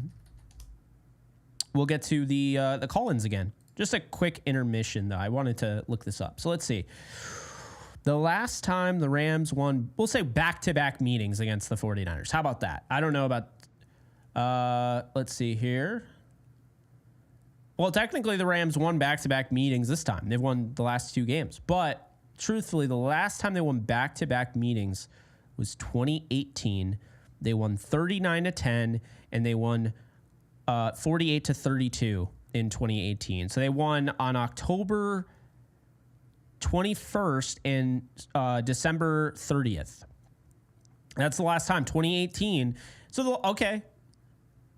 If you want to go this route, we'll go this route. Some people don't like when I go this route because I did it last week when I was like, yeah, the last time the Rams lost to the Cardinals, they won the Super Bowl. The last time the Cardinals blew out the Rams, they won the Super Bowl. Well, the last time the Rams beat the 49ers back-to-back games and swept the season series, they went to the Super Bowl. So I guess you never know. You never know. Just a quick intermission there. Number 2, I want to point this out now, truthfully. I'm watching the Bears, and I see Romo Dunze go off today. And they have DJ Moore. Cole Kmet has become an absolute stud. They got DeAndre Swift. They got Khalil Herbert. They got a good little running back room. Decent offensive line. I'm not saying they're amazing. Decent offensive line. And, of course, Keenan Allen hasn't really even played. And I'm watching the Bears on the defensive side of the ball, and I'm like, that's a really good defensive team. And I'm thinking, and I might piss off some of you because I know some of you are out there that really love Caleb Williams and love USC. But can you only imagine how good the Bears would be if they just stuck with Justin Fields like a lot of us were saying? If they just kept Justin Fields, traded down, they had all those defensive pieces, all the offensive pieces, and they traded away the pick, they end up with Marvin Harrison Jr., or they end up with, somebody big, right? You trade down, you get all those assets. How good would the Bears be then? Caleb Williams might work out in the end, but Justin Fields right now is 3-0 in Pittsburgh, and they have a great defense, but he's doing enough to win games. And I thought today Justin Fields took another step. He looked fantastic against the Chargers. I thought you saw some outstanding throws by Justin Fields. So if they kept Justin Fields, is he the best quarterback in football? Far from it. But had they kept Justin Fields, they wouldn't have spent the number 1 overall pick on a quarterback that they may not have needed, and they might have had a chance to make their team even better. So on paper, they're paper Tigers. How good are they going to be next Sunday against the Rams at 1 p.m. Eastern time? We're going to find out. So just wanted to mention that. Now we move on. We're going to bring on some people. I guess in a way, kind of a dig. I got Ian here. Ian, you got 2 minutes uninterrupted, and I got a surprise for you at the end. Well, kind of surprise. I mean, you also have to accept it, but yeah. Woo, baby. What a game, my friend. Holy crap. Can you hear me all right? Yes, I can. Absolutely. Dude, look it. When we're down 14-0, I'll call myself out. I said, get ready for the McVay special. And what that is, everybody out there, and we've had this conversation, you and I, Jake, in years past as well, where McVay, once we're down multiple scores, he just reverts back to, oh, man, we have to just drop back and throw the ball to get yards fast, to score fast. And then we become one-dimensional, and then the defense can react better to us, and it becomes a disaster, just like how it turned out last week and in previous years. I'm sure every Rams fan can pick a game where that's happened, whether it's Stafford, Goff, whatever. Credit to Coach McVay, and we talked about it last week, Jake, at the reaction of the Cardinals loss. McVay had to be a run-first team, play action pass, and of course there's going to be drop back, but those had to be the primary ways to move the ball. Did we not talk about that last week? And what happened? McVay did it, and we won. Fan-freaking-tastic job by Coach McVay and the offensive staff for saying, hey, let's run more 2 tight end stuff. Let's run more, outside zones. Let's mix up the run game. Not everything has to be an inside zone or an inside duo. Let's have more wham blocks with Whittington. Let's do more wham with Colby Parkinson. Let's get outside. All that stuff. It happened, and we won. Great job by them, because damn, oh damn, I was going to bet money, if I had to, that Coach McVay would have reverted back into let's just drop back pass and let Stafford save us every play, and he didn't. He let the O-line win it for us. He let the play-action schemes win it for us. And then Stafford, being an elite quarterback, made spectacular throws, and you're never out with that guy. And hell yeah, that's all I got to say about that. Shoot. Hell yeah is right. You did that perfectly because the 2 minutes just went up, so you stopped at the perfect time. But nice. But there you go. So I'm going to surprise you. Obviously, you have to accept this. Like yeah, sure. Okay, sure. It's up to you, is what I'm saying. You don't have to. So I've been working on something in the back end, right? I am working on the Illuma Rami. Okay. Because it's been talked about by Chauncey Talesi over on Twitter. He's called us that. The top Rams creators. He just calls us that. I think it's kind of funny. Well, I decided to make a little panel, and we're going to do it at around the bye week. And I already have some people that are locked in. Would you want to be on that? Oh, yeah, I'm in, Jay. Come on, dude. I'm always down to talk ball with everybody. Whoever, I'm in, dude. Awesome. So, I want to do something here. Obviously, I think Ian is... I can't even describe how underrated you are. I think you're truly one of the best Rams creator minds out there. I don't think people understand. Thanks, you man. see X's and O's better than I do. Way better. So everyone, I posted Ian's YouTube. Please go and subscribe. LA Rams Up. He does a fantastic job. He's underrated. Can we make him not underrated anymore? Can we actually make him known? Because, like, for real, man, you do such a freaking good job. I've been watching your stuff, and it's just you're not known enough. And I don't mean any offense by that, but people have to know you. You know your shit, you know? And it's just like, I'm so impressed by you, and I just, you know, you're legit. You got a voice for it, but you also know what you're talking about. You're not just saying gibberish. You actually give me insight as well. So, Ian, you need more subscribers. You need more followers on Twitter. And I'm hoping getting you up on that panel is going to get you out there and you know, give more. That'd be cool. You know, shit, man. Yeah, just give some more credibility and just put you out there, more discoverability, you know, because exposure is everything. That too, and Jake, shit, man. That's too much language. That's I know you weren't ready for that. But. Thanks. That's really nice of you to say all those good things to everybody. And real quick, LA Rams Up. It's a little podcast, or it's a YouTube channel, podcast network I'm a part of. It's me, Paul, Mark. We all have different videos we do throughout the week. I have this reaction video that should be going up soon of all three of us. And then I'll do the orchestrated RAM segment where I break down film, X's and O's. If you're a film junkie like me and like to see, how did that happen? How did that play end up being explosive, or how did that defense make a play? All that fun stuff. I'll have that hopefully every Tuesday night at the latest. And then I have my roundtable episodes I appear with the gang there at LA Rams Up. So check it out. Reaction videos should be up in the next half hour soon after Mark's done working on that. Check us out. Again, check out all the Rams media people, man. We're a small unit. We're growing, and we just want to put out some fun stuff for all Rams Nation and any football fan out there. So thanks for the shout out, Jake, and everyone who wants to check us out, subscribe, listen to us on the podcast. We out here, dang it. We out here. I just figured I'd try something. I had no idea if you would be down for it or not. So I put you on the spot. Yeah, I'm in, and I'm in. I think you're at 800 subscribers now, or you're getting there. So yeah, it's not bad. I mean, when football, you know how it is, Jake. When football season kicks off, everybody's just fiending for their favorite team to get any type of video, any type of media they want to absorb. So it's been good since football season started, and hey, we'll keep growing, and we'll try to keep cranking out good Rams content, just like you and everyone else, man. Shoot. Absolutely, man. We could all eat here. I think a lot of people forget that. I've learned it, especially just talking with these 49er creators. There's so many amazing ones.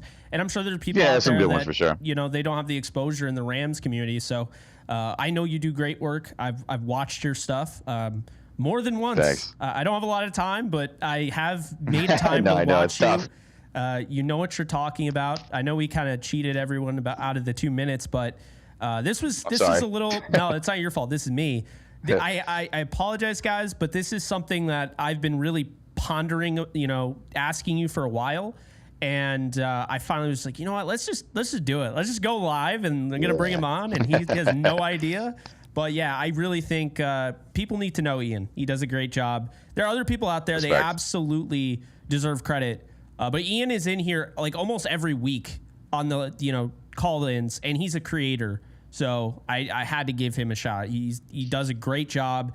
And again, it's no bullshit. He knows what he's talking about. He's not just blowing smoke up your ass saying, yeah, you know, he looked really good on tackling plays and all that. No. Like, he actually knows X's and O's better than I do. So just awesome. Just awesome stuff. Ian, I'm excited for it. I'll give you more details about that panel, but I think it's going to be absolutely fire. Cool. Yeah, no, it'll be sick, man. I mean, you know, we'll get the Rams Avengers assembled, whoever's a part of that, and that'll be fun. Hopefully the bye week we're at a good spot, which we have a chance now. You know, there's a formula to win ball games, everybody. So, hey, you know, just have faith in McVay that this pattern of adjustments will continue, and you know, hopefully when our own Rams Avengers return from injured reserve, you know, we have a shot to get in the tournament, hopefully, and make some noise. So we'll see, huh? Absolutely, man. Well, I appreciate you, and hopefully we can meet up at the Rams-Eagles game when I'm out there. Oh, you bet your ass I'll be out that one. I'll be with a big group there too. Rams. I got some buddies who are Philly fans, but you know, awesome. They're from LA, so they're not the rowdy Eagles from Pennsylvania, which is good. So, which is good. But hell yeah, Rams Nation. Respect to anybody tuning in the media, and respect to you, Jake. Thanks for the shout outs. Much love. Of course, man. You be well, and we'll talk next week after the Rams whoop the Bears' ass. No, I'm kidding. I'm not guaranteeing to win ever again. I'm not doing it. Yeah, that's tough. I mean, hey, look, I picked the 49ers to beat us today because I was like, I got to see McVay adjust. So, hey, I'm inclined to pick them to win now. I'm inclined to pick them to win based off what I saw. So, we'll talk soon. Peace. Absolutely. Later, man. Peace. All right, guys. That was great. Thank you guys so much for, just listening to me, I guess, because you guys go and you subscribed and everything. And that LA Rams Up channel is almost at 800 subscribers. Ian's great. I would not recommend somebody to you just to be nice. That's not me. I'm a nice guy, but I also understand you guys have a busy schedule. There's only 24 hours in a day. And I'm not going to recommend bad content just because I'm friends with them. I'm going to be honest with you. I'm not going to do that. I know how valuable your time is. And Ian is legit. He's worth any time you're going to spend watching any creator. Ian should definitely be a listen there. Okay, moving on. We got, oh God, I can't even talk. So I'm going to need to bring on somebody right now. So let's bring on Jack because my throat is actually in pain right now. Only Jack understands what I just did there. Jack, you got 2 minutes. Oh my God. My guy, how the hell are you? And I can't believe you went there. I really can't believe you're the one that went there this time, not me. Let the whole world know. Yeah. Jeez. I mean, I don't even know where to start. There are way, way, way too many talking points with this game to cover in the span of 2 minutes. I only get to yap for 2 minutes, so I mean, it's a win over the 49ers. I don't know what can be better than that. As ugly as it was sometimes, I think you and I both know very well that sometimes you just got to win the ugly games no matter what it takes, and that's certainly what the Rams did today. Shout out to Sean McVay for having the balls to call a fake punt on that 4th down early, because you go down 2 touchdowns early, and it's really, really hard to not give up. I didn't give up. I'm not saying I was giving up, but it was hard because I was sitting there going, here we go again. The Niners are just going to get the ball back. They're going to run the ball down our throat. They're going to throw an impossible catch from Juwan Jennings is going to happen. He's insane, by the way. And yeah, it's just, I felt like it was just going to be more of that. And then Sean McVay finally he doesn't panic. There was no panic today. It felt like there's when this team loses games every now and then, it feels like there's panic. It feels like there's constant taking a bit like deep shots downfield. Like you need to pass and get all that yardage back in one play. I get that sense with this team a lot when they're behind by multiple scores, and they just stayed calm. There was no panic. There was no, basically what I don't know how to say that without repeating myself, but you get what I'm saying. Yeah, I mean, I really, really liked what I saw out of some of that coaching today. I will admit, I was still pretty frustrated by what I saw out of Jared Verse. I feel like if he just wraps up his tackles and finishes the job there, he's a top 10 rusher in the league. I really do believe that. And he will get better with time. I'm not worried about him at all. So some parts of it frustrating, obviously, because that's just how these types of games go. But they did not quit. They threw everything they had. They kept fighting the whole time. And yeah, I mean, talk to Tutu nice. What can you say? That bomb on the final drive was just a thing of beauty from Matthew Stafford, the soul snatcher, Matthew Stafford. I love it. Well, Jack, appreciate you. The PC is almost ready. We'll be ready this week. We will be going live on Kick, playing some games. Obviously, if you guys are interested in gaming, it's basically a Q&A. So it's just like a JE Live, except I'm gaming instead of talking football. But I can talk football while I'm gaming. Definitely capable of that. So that's coming soon. So hopefully, we're linking up for that. You people would be surprised about all the amount of discussions we've had about football while kicking everybody's ass in Warzone. So yeah, and we've won multiple times. So yeah. Exactly, we got to run it back at some point. Yeah, I just don't love the game state right now. So no, I get it. We'll see, but hey, man, appreciate you, and I'll catch you soon. No problem. Talk to you later. All right, later, Jack. Peace. All right, so I'm gonna try this. I don't know if this. Let's just have this spot because I'll just block this out if it gets copyright claimed. We're at the hour and 40-minute mark. So I am going to drop. I'm going to see if this comes through. Sean McVay victory speech. Let's see if we can make this happen. Hey, I'll tell you what. Some fight in this group. I love it. Hey, there are so many guys. All right, that I want to be able to recognize a couple guys that come to mind immediately. Where's a couple balls right here, Kev? All right, hey, how about Xavier Smith? There we go, Xavier Smith.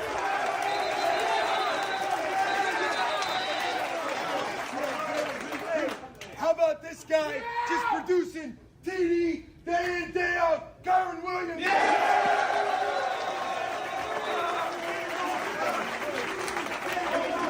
Hey, really, defensively as a whole, for you guys to stand up like you did. Unbelievable, man. Give it up for the defense right there.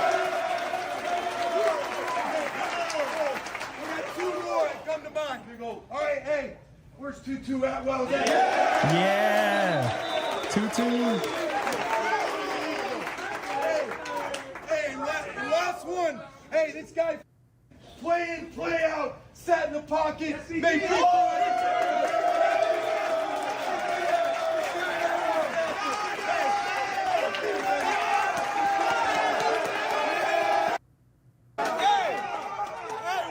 Cardi out. Where's he at?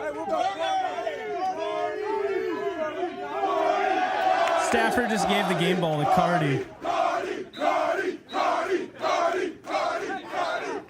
That's a great win, man. Proud of everybody. That's a lot of fun coming to work with you guys, man. Let's keep rolling, all right? Rams on 3, 1, 2, 3. Oh my God, dude, that was the best locker room speech ever. Are you kidding me? That's the best celebration I've seen them put out. That shit was amazing, dude. Wow. I'm not overreacting. That just made me smile. Like the whole Cardi, dude, that killed me. Good Lord. Drizzy's World, thank you so much for the 2. Do you think Bo Limmer gives the job back? I do. I think it's encouraging some of the things I've seen from Limmer. I don't think he holds on to the starting job. There's too much talent that's more proven that will be back from the IR, but he's a very good piece to have right now as a backup when those guys come back, and he'll be ready to go, I think, in 2 years. He'll be a really good starter, I think. But, oh my God, that victory speech was awesome. Like, I'm not saying Sean McVay didn't say anything I've never heard before, but just the energy, that locker room. They lost 41-10 last week, folks. Lost 41-10. And the way they were all Cardi, dude. Matthew Stafford getting the game ball and was like, I'm giving this to Cardi. Are you kidding me? Dude. Xavier Smith, they were all excited for him. Nah, there's a camaraderie with this team, and I don't care that this is the first win of the year. That was a big deal. That is a together team. That team is going to go far. I don't care. You're seeing guys get opportunities in positions because of the injuries that you just don't normally see. And I'm so happy for them, truthfully. There's a lot of work that goes into game prep and going up against a really good team like the 49ers. I can't even imagine. If you think I don't get sleep, there's no way Sean McVay got any bit of sleep this week planning for this game. It wasn't easy. You had all those guys out. The game plan had to be on par. And yeah, I'm just really impressed. And again, giving credit to the defense like that, you have to understand something. While we might say, yeah, the defense really sucked today, or it was really bad, or whatever, people are going to say that, and they will. Well, you know what you do as a head coach? You address what happened afterwards. They made the stop. So in the moment when you're trying to worry about team morale and getting these guys fired up and letting them know how much you care about them, you give the defense a game ball. But you know what? You go to work on Monday, Tuesday, Wednesday, and if you find things in the film room, because Sean's going to look at the tape, if he's like, I think we could get better at this spot, you're going to make those decisions. It doesn't have to be done right then and there. That's the difference between fans and coaches. Fans are like, he's trash or whatever. Like, not all fans, but that's the difference, right? Because when it comes to Sean McVay, he sees this and is like, yeah, this is how it's going to go, right? So I love that. I'm glad I was able. Shout out to Amer on what is this called? Discord. Good Lord. Mind is gone.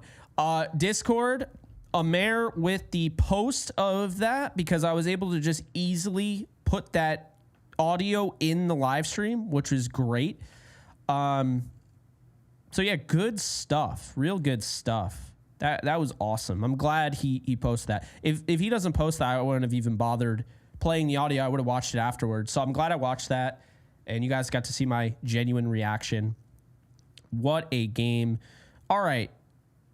Now we are going to bring callers back on, because I didn't forget about you guys. Don't worry. And I wasn't stalling. I just really wanted to touch on that. All right, let's go with Rampage here. How's it going, Rampage? You got 2 minutes uninterrupted. Tell me your thoughts on this game.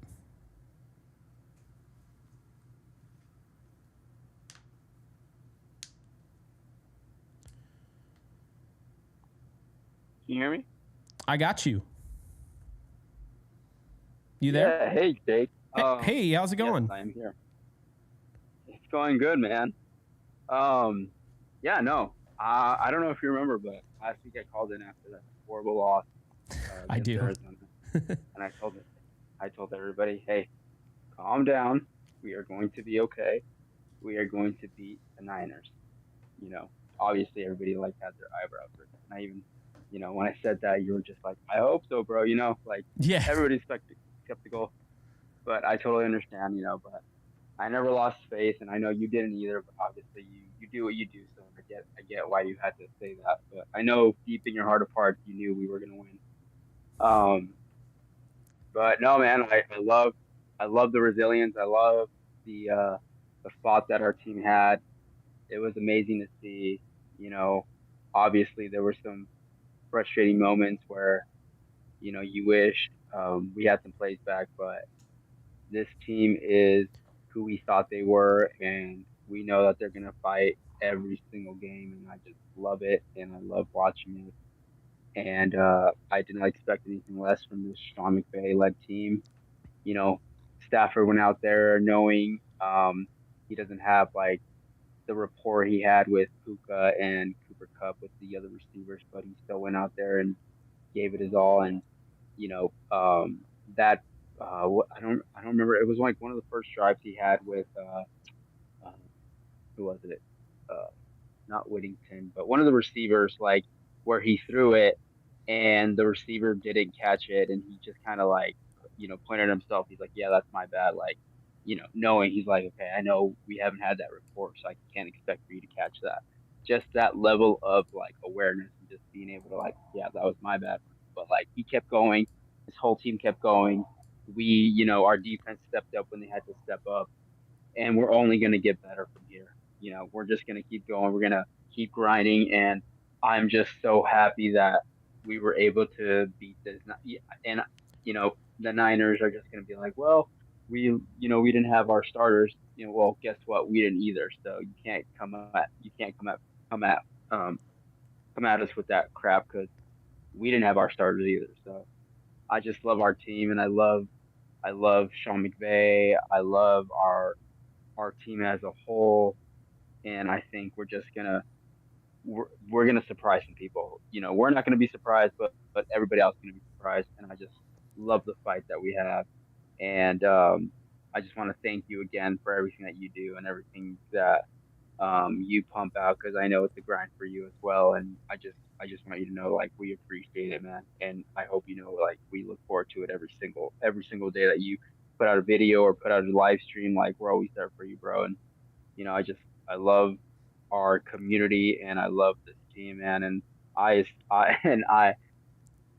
some people might not believe this, but I still do, and I honestly believe we're gonna make it to the Super Bowl this year. Just watch, just wait, people, just wait. No, I appreciate that, man. Thank you so much for the kind words, Rampage. And, I look forward to speaking with you next week, hopefully after a win against the Bears. I wouldn't be surprised if they made the Super Bowl again. I picked them preseason. I need to see how they look when the pieces come back, but I really feel good that they're going to make the playoffs regardless of all these injuries. I really do. Yes, sir. I think we're gonna make the playoffs, dude. Like we I think the Cardinals lost today, the Niners lost today. The Seahawks are the only team that won today, and I don't really buy stocks in them just because they have Geno Smith and he is a very skittish quarterback, especially if you get pressure on him.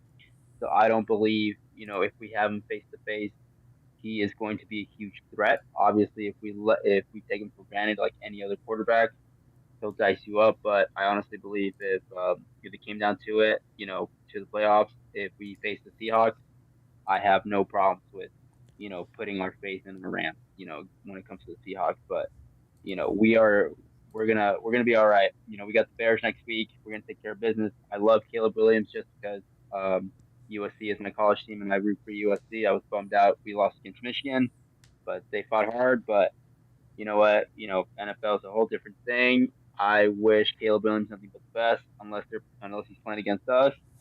But I think we're gonna be all right, and we're just gonna keep going up from here.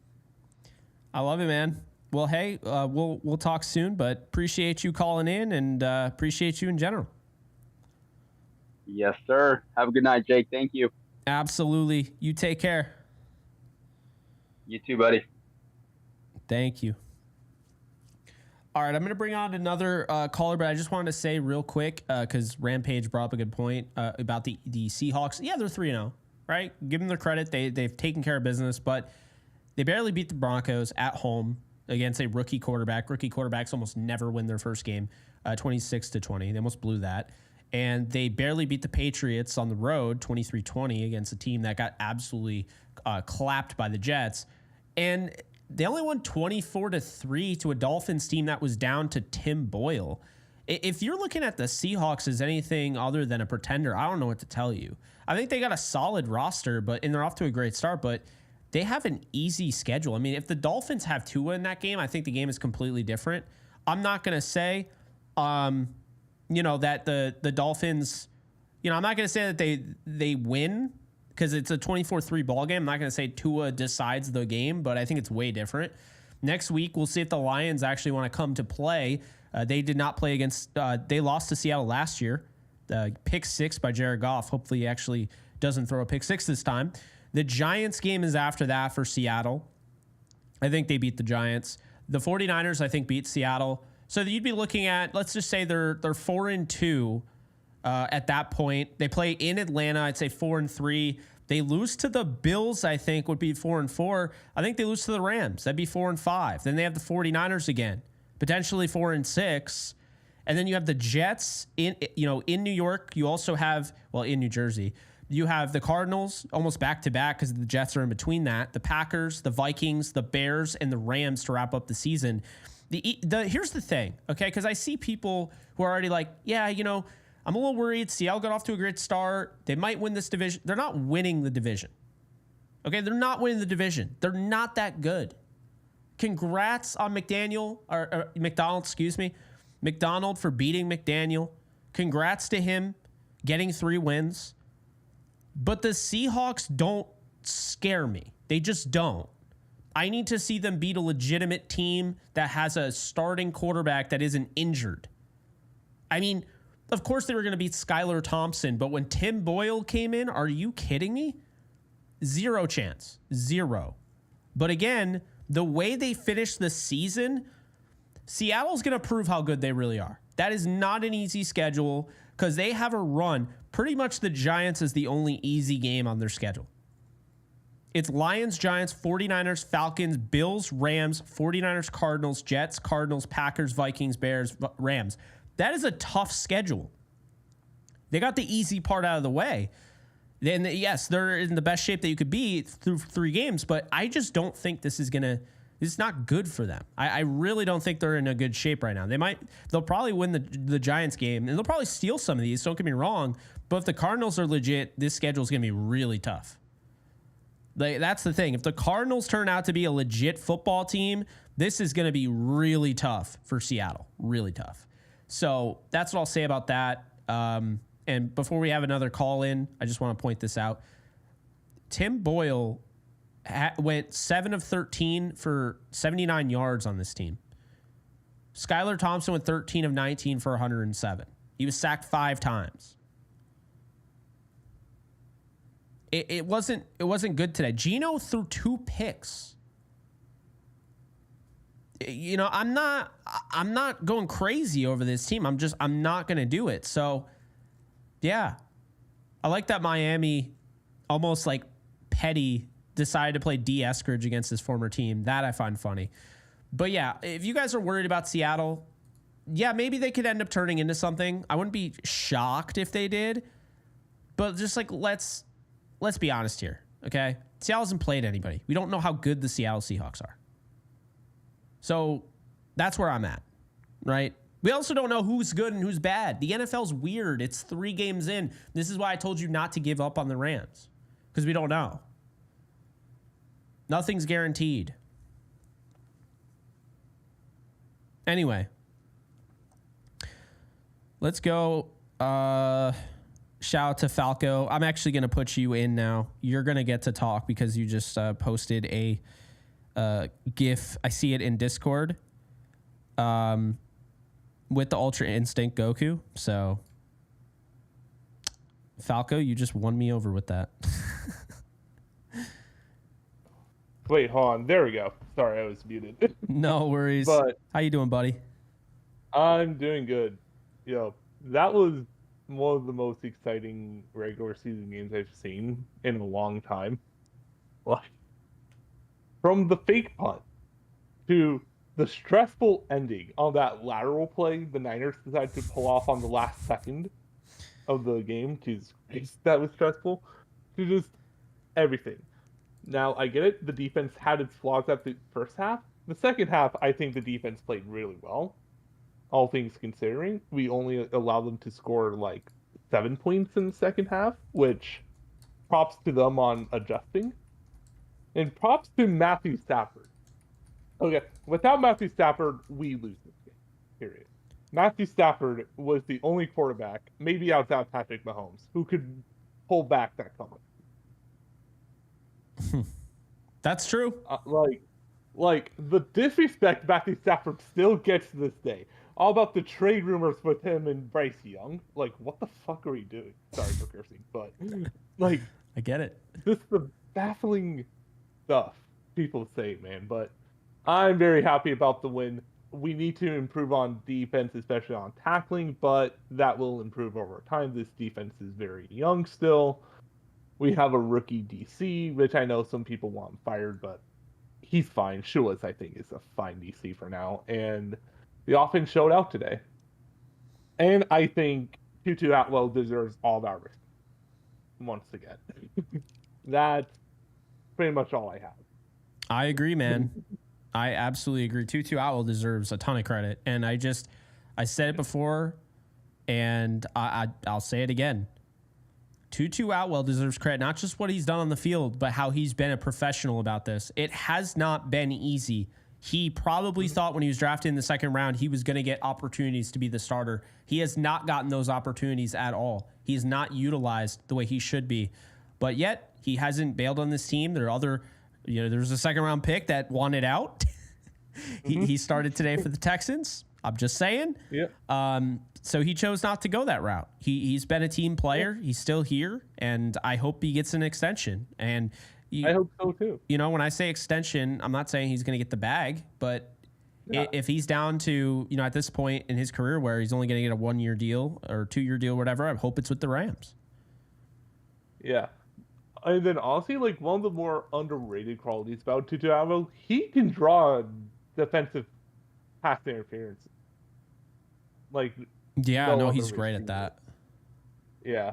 And that's a valuable asset to have because he can go deep downfield. If you can get a DPI call when he's streaking 60 yards down the field, that's so much field position you gain. So, Tutu's underrated. Hold on, let's see. We just have a story from Adam Grossberg saying how Xavier Smith called his mom Friday to tell her the Rams were calling him up. She hopped on a plane, and she received she received the game ball he got. That's really from cool. The punt. Yeah. They don't win that game without Xavier Smith. Maybe they do, but I don't want to find out in I an don't know. alternate world if they I do. don't know, because Xavier Smith did one hell of a job punt returning. I think he locked up that job, if I'm being honest. Oh, absolutely. I mean, with the return rules, that you need an actual returner. You shouldn't be trotting out Kyron Williams. I'm glad that... Or Blake Corum, or... Yeah, I or mean, maybe Jordan Corum Williams. at this point, since I guess he's not even the backup, but... Dude, I don't get why they're not playing Blake Corum. Well- especially in like third and short situations. I don't get why they are not playing Tutu Atwell more. So hopefully maybe things change. But hey, Falco, appreciate you. And, Appreciate you too. you know, I'll be looking for you on Kick this week, because at the very least, even if all else fails, I'm not able to game, which I will be. I will be on Kick doing the all 22 breakdown. So everyone is definitely going to want to go and check that out. For sure. Yeah. All right, man. Well, you take care, and I'll see you later this week. All right, you too, Jake. All right, later, man. Yeah, guys, real quick, just want to let you guys know, if you haven't already, you can check out the Kick channel. I love how I know how to speak English. I'm kidding. I totally, like, my brain gets fried halfway through this stream. Just kidding. It got fried 30 minutes through the stream. And then I just stutter. But all jokes aside, I'm going to stop bullying myself for a second. Be sure to check out my Kick, kick.com/jkbogan. Link is in the comment section, also in the description. It's pinned at the top of the chat right now. I know the chat is active. You guys are freaking troopers, man. On a Sunday night, you got Sunday Night Football. You got the Super Bowl, the reigning Super Bowl champions taking on Raheem Morris and the Falcons. Fun little team that they have there. And even if you're watching this game right now, you're still in here supporting me. That's huge. Supporting the community. That's huge. But do yourself a favor. So I think either Wednesday, I think it'll be, no, Wednesday. So Wednesday, I'm out of town. Wednesday, I will be at Yankees Orioles with Gary. So I will be at the game. First Yankee game all year. Had to go, right? Have to go at least one game. I'm not right next to, despite people just hearing that I'm in upstate New York and assuming that's right next to New York City, it's not. That's still a 3-hour drive. So I am going to that on Wednesday. But Thursday, I'm excited, because Thursday, I'll tell you right now, Thursday is going to be a fun day. We got Degeneration Bets, my gambling show, powered by, my gambling show. I don't want to do too much because I have a sponsor on this channel. But anyway, my gambling show that I'm doing with Steffi Smalls and Jay Tuck on the Roundtable Sports channel. Check that out. It's going to be on Thursday at 4 p.m. Eastern time. Every Thursday, by the way, right? So if you're wondering, what are the best bets? What should I be doing? There you go. Check that out, right? That's first thing. Second thing on Thursday, obviously I'll be doing a Yankees Unloaded episode, but most of you don't care because a lot of you are Dodger fans or fans of another team, which is totally fine. The other thing I'll be doing is I will be live on Kick. And what I mean by that, it'll also be live on YouTube. So we're going to start off with the JE Live. I'm aiming for 7 p.m. Eastern time on Thursday, okay? JE Live on Thursday, 7 p.m. Eastern time, talking about all sorts of stuff, whatever that may be, about the Rams. Maybe they do a trade. I'm not saying they will, but, something like that. Injury updates, getting you ready for, the Bears game. And then after that, we're going to be heading on over to Kick exclusively and doing the all 22 watch party. And I say watch party because I don't break film down the way Ian does.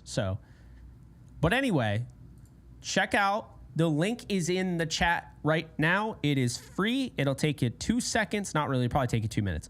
But sign up for Kick. Follow me on Kick. It's JK Bogan. Same thing. And that is where all of that will be. We're at 928 followers on there. Would love to see if I can get more people over from YouTube over there. And that way, I go live on both. Every single time I go JE Live, it's on YouTube and Kick. When I do the all 22, because YouTube, well, not YouTube, but the NFL has copyright claimed me multiple times, I do that on Kick exclusively. Okay? So that's the thing.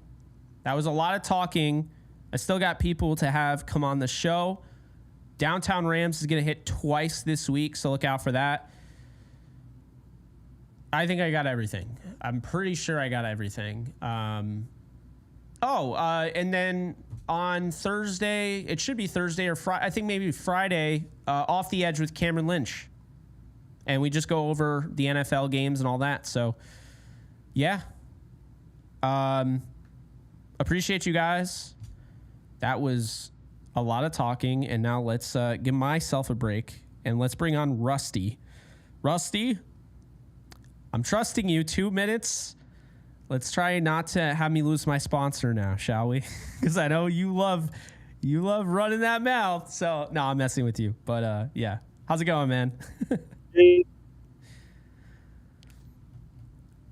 Jake, you there? Yeah, I got you now. All right. Yeah. 2 minutes. You have the floor. What can I tell you except what a fucking amazing game that McVay pulled out of his ass. Yeah, he did have his fuck ups, but other than that, he got a little bit too cute on the red zone. That was pretty much on him.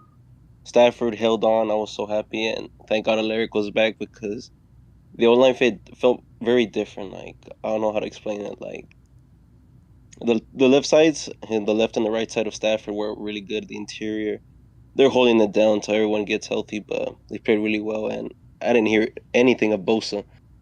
Most I saw was him getting pressure, but that's it. No sacks whatsoever given up by Alaric. So I'm happy that he was training during those 2 weeks, and it really paid off. Defense was very unbearable to watch, especially with Shula having the whole week and producing that, and like just so many bogus calls. Some were reasonable, others were not, and just really horrible communication by the secondary, and letting Jawan Jennings free 3 times. That is not good. We were lucky that we won that game because the defense didn't lock in, and the defensive line got pressure, but they just couldn't execute. Fisk couldn't. Byron Young, I think, was the only one that actually did manage to get to Purdy.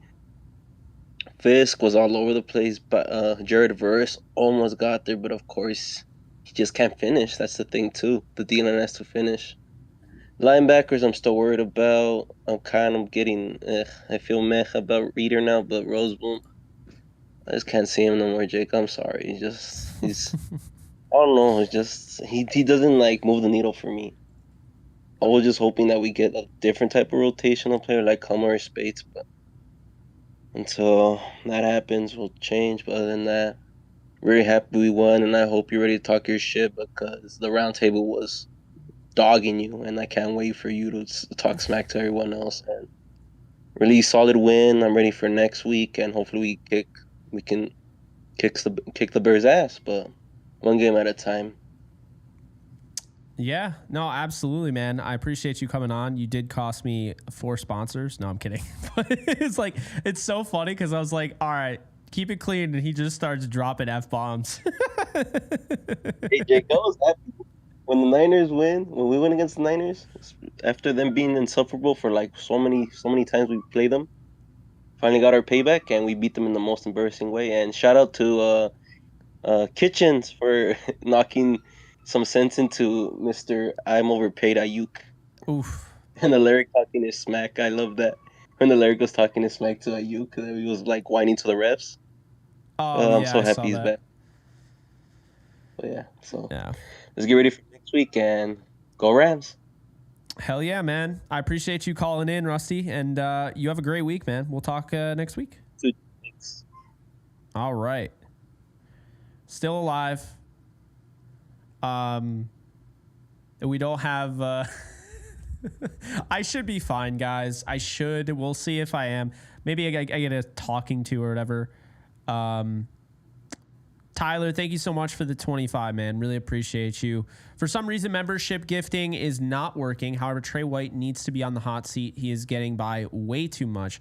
Also, Geno Smith is not a top 10 quarterback. Seattle fans need to stop acting like most Cowboy fans. Ooh, there he is. He came in with what's that one haymaker, the dodge, and was that oh man, I'm trying to remember if that was, I don't think it was Tyson.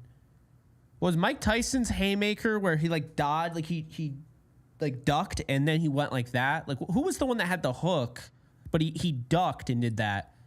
I should know my boxing. I'm totally blanking right now. I'm trying to remember. I can't. But that's what that was. It was Tyson. Okay, cool. Yeah, I thought it was, right? Maybe I'm thinking of somebody else, but I think Tyson did it at the very least. That was one of his punches. But yeah, I was thinking either Roy Jones Jr. or Tyson. I couldn't remember which one. Joe Frazier did it too. Oh, we got a boxing crowd in here. Okay, so you guys are gonna like it over on Kick when I'm streaming Undisputed, because I'll be doing boxing matches over on Kick when I'm gaming. But no, so I appreciate you guys so much. We got 4 people calling in, and I'm excited to talk with them, and then kind of, we'll start winding down here. Definitely, if you haven't already, we got 929 followers over on Kick. Be sure to hit that, because anytime I'm gaming or if we're doing all 22 film breakdown, it's going to be over there. So definitely be sure to check out Kick. The all 22 will be on Thursday, and it'll be after the JE Live. So yeah, you'll definitely want to go over there. Also, if you just prefer the platform more than YouTube, I don't know if you will or not, and it's totally fine if you do.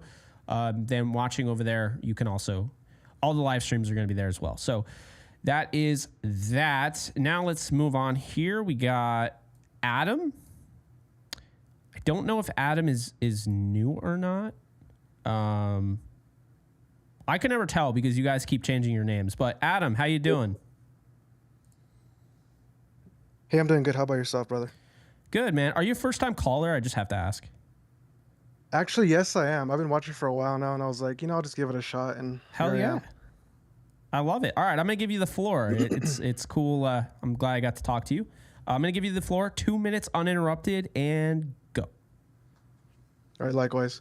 So I think the game was obviously pretty crazy. I'm surprised I'm talking right now because my voice was pretty shot from all of the excitement going on. But the refs were pretty bad today. I'm not gonna lie. I don't enjoy seeing players get hurt, but seeing Jared Verse knock Brock Purdy out, that was supposedly a dirty hit, was pretty funny to me. It was clearly a clean hit, and you could see his arms go up like, dude, this was clean. Why are the refs calling it? But, it is what it is. O-line was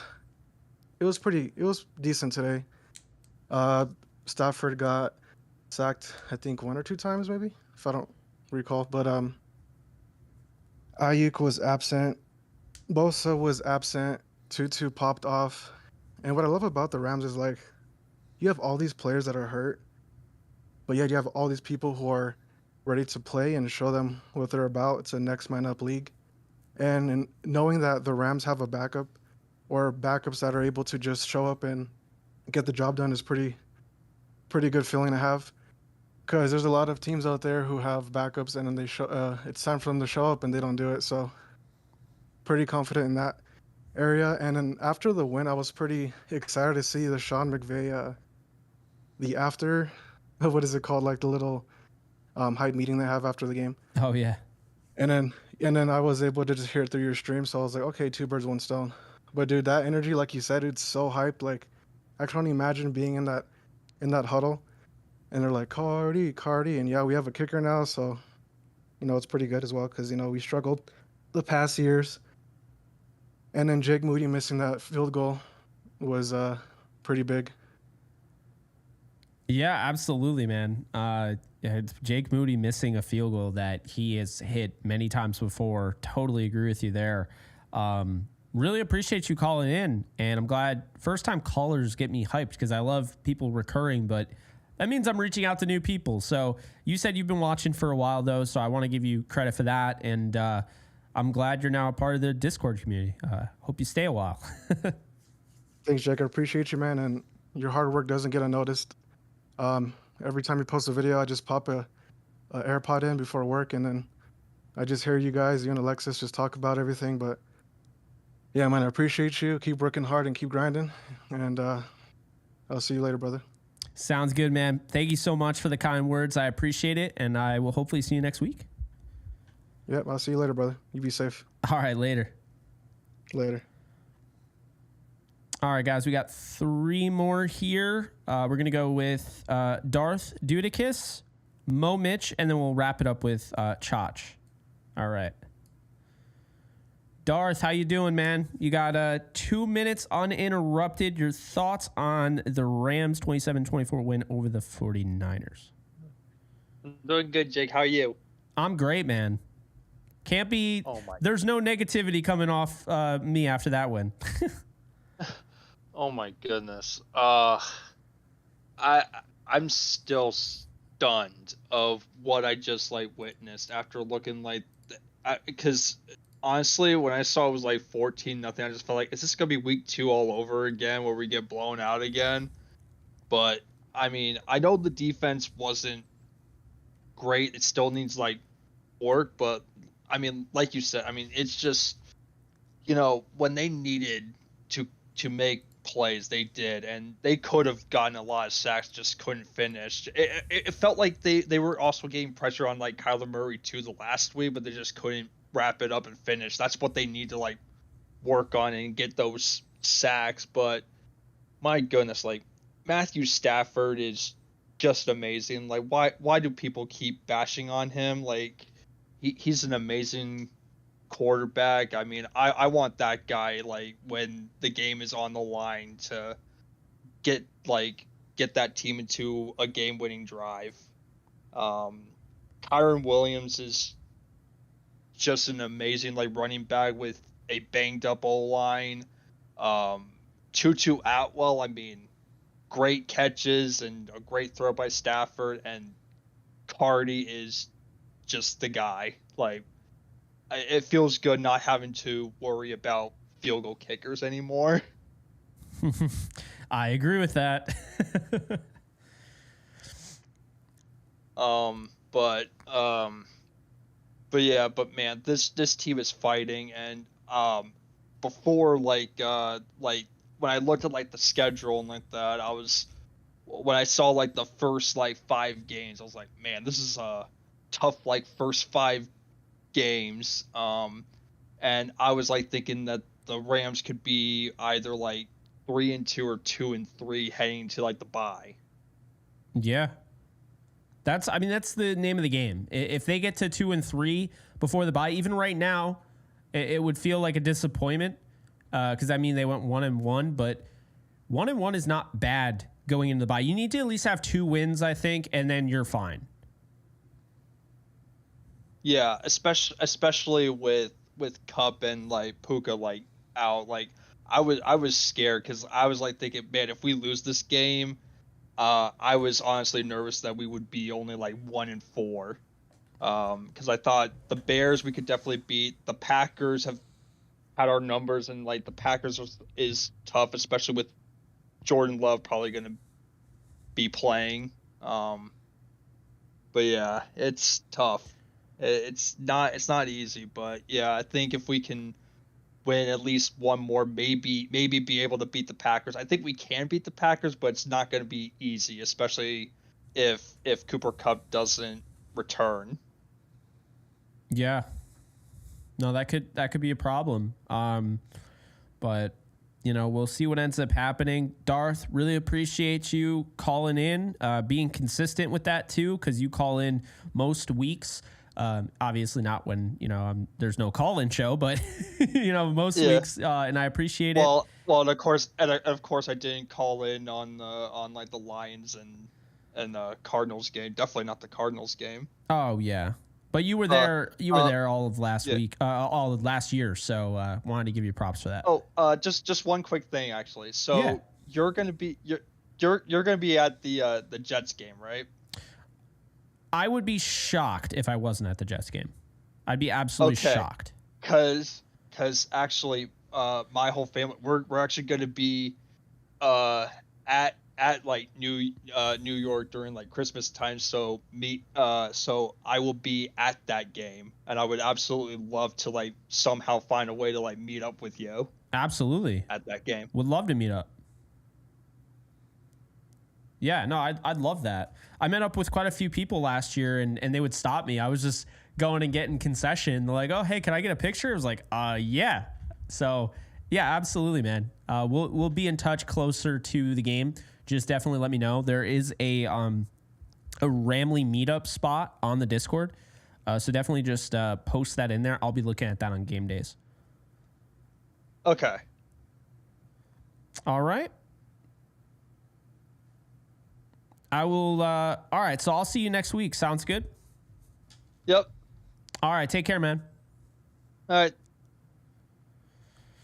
Okay, guys. Yes, Jet Life. I say that by accident now. It's hilarious. But I mean, really, I don't know. It should be called the Ram Life Stadium at this point. Come on, they dominate. So hopefully they keep that up. Obviously, Rodgers presents a little bit of a different look than a Zach Wilson or So anyway, Mo, Mitch, Chach, and okay, I see you, Nolan. So Nolan will talk after Chach. Okay. Mo, Mitch, how you doing? You got 2 minutes of uninterrupted talk, and let me hear it. Your thoughts on this game. Hey, what's up, Jake? How's it going, man? Not much, brother. Just another week, man. Another week. What a game, though. Much needed victory. No, absolutely. But oh my god, delay. But yeah, man, great game. It was to me, it was a tale of first quarter being the 49ers. Second quarter we dominated. Third quarter they took it, and then we just held it enough in the third quarter to completely take over the game in the fourth quarter. There's just a couple players. I know got short time. There's a couple players I just want to shout out. I wanted to shout out Tutu Atwell. He always seems to me to be like the black sheep of the Ramley. I don't know why the guy gets so much hate. To me, from the outside looking in, he seems like he works hard. And ever since last season being his third season, you know how we say the third season is always kind of who the player is going to be. And when he got his opportunity last year, man, he showed out and he balled out. And again today, he had his opportunity, and he was, in my opinion, he was the best player other than Matthew Stafford on the Rams today. He was our best player. The defense, I think everyone said it a bunch of times, is still young. They still do a lot of young stuff, man. I see a lot of pursuit in the inside shoulder instead of the outside and flowing the runner back into your other tacklers. That happened with Verse today when he came down on Brock, and Brock made that 4-yard scramble for Verse. I was yelling at my TV. I was ready to turn off the game at that. And, again, him and Fisk, they are almost there, man. They get their hands on them, and they just don't bring them down. Except I was hyped for Fisk on that last stop the defense got when he spun back inside and him and Kobe combined for the tackle on the 2-yard. Like, I was like, finally, like the D line makes a play to get them off the field. And in the last person I want to shout out Xavier Smith, man. Just I think you thought the same thing. He should have been on this team already as our punt returner. He was balling out at that position all the preseason. I really don't know why he didn't make the roster as the returner. I want to give it to Kyron, sure, but I mean, you saw it today, man. He's meant to play that position. And I was telling my wife too. I was saying that I was like, Xavier, just show them why you belong on this team. And hearing the guy who called in two calls ago saying he flew out his mom for the game, like that's awesome to hear, because when I saw he was out there and we had a chance 56 seconds left, I was like, he's gonna make a play. And sure enough, he did. So hopefully that keeps him on the roster, man. And I agree with you too on the back end of defense. I don't know why Kello hasn't moved up yet.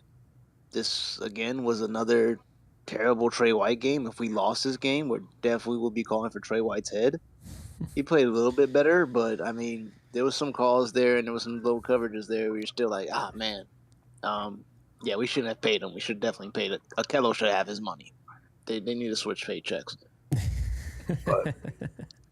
But other than that, man, I mean, I had us going 2-2 in the first quarter of the season.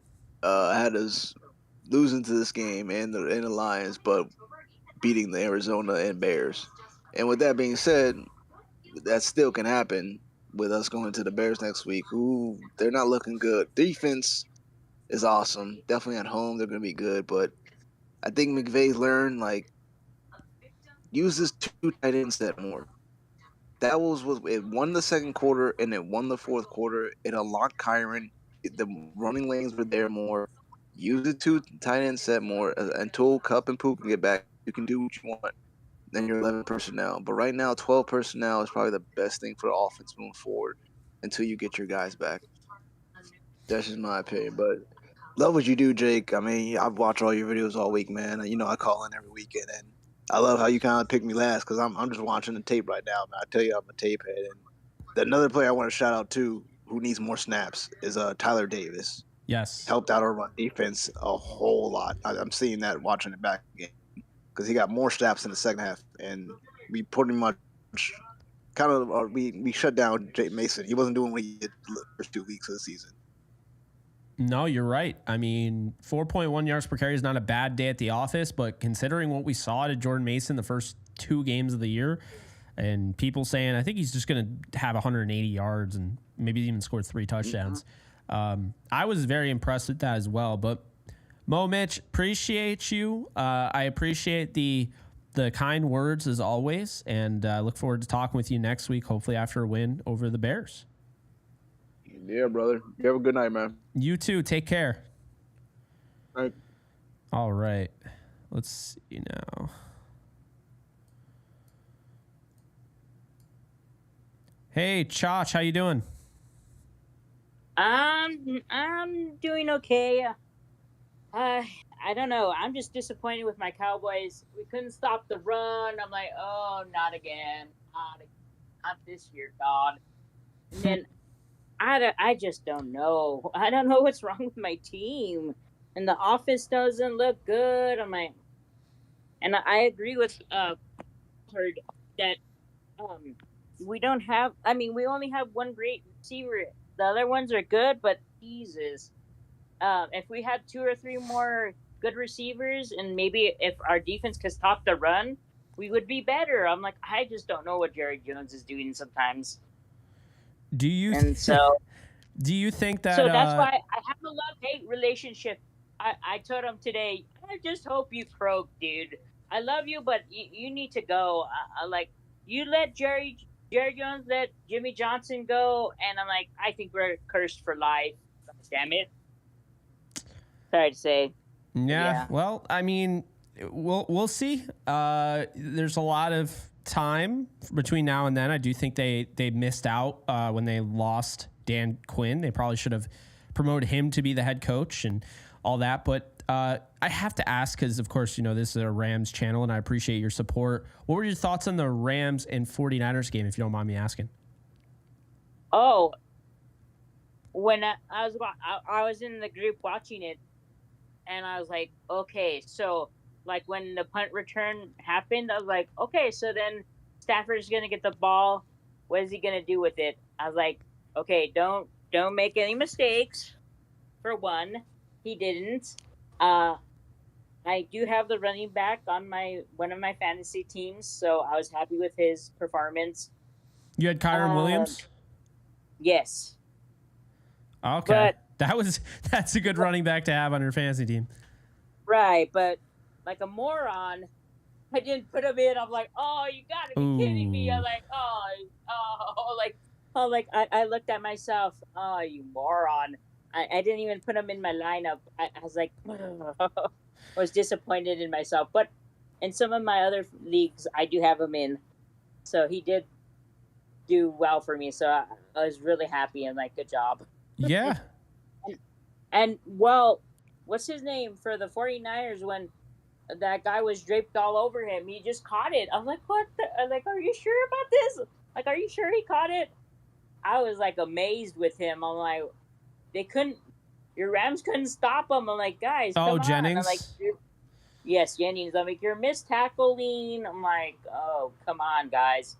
And I was still rooting for your team, even though I picked the 49ers to win. I picked them to win too, Chach. So I hear you. I'll ask you one last question, just because I gotta wrap the show up. But one last question here: do you think, based on because you're not a biased Rams fan, so I'm curious outside information here. Do you think the Rams make the playoffs this year? Yes, if they could stay healthy, yes, I think they can make playoffs. But they have to stay healthy. That's the problem. I tell people every team has to stay healthy. If you guys don't stay healthy, I'm sorry, you might not make it. That makes I don't sense. know. No, that makes sense. I feel that. Luckily, they'll get most of their guys back after the bye. But yeah, Josh, appreciate you calling in. Appreciate you, following the channel. Despite the fact you're a Cowboys fan, you still follow, all my Rams stuff. Means a lot, man. I hope you have a great rest of your week, and you take care. You too. You too. Bye. Thanks, man. Thanks. All right. And we wrap it up with an OG supporter of mine, Nolan. Nolan, you got 2 minutes, and then I'm gonna call the show uninterrupted. How the hell are you? How you feeling about this team? And it's great seeing you, man. First time caller. No, you're not. Bullshit. Long time subscriber. Yes, you are that. Shout out to the boys, man. Gritty, gutsy. We all know the words. I know they had us antsy, right? It was a little rough. And that score at one point, we're gonna have 7 on the board. It was a little rough. But these boys fought hard. Still a lot of work in certain areas in certain rooms. We know the rooms. I ain't got to point at them. Y'all heard them all night. But we needed this one. Because, that Cardinal loss, that stung. We usually stump them, and then we ain't show out. But we showed out at home while all that red was in the building and all that red leaving the escalator. Love it. I love it.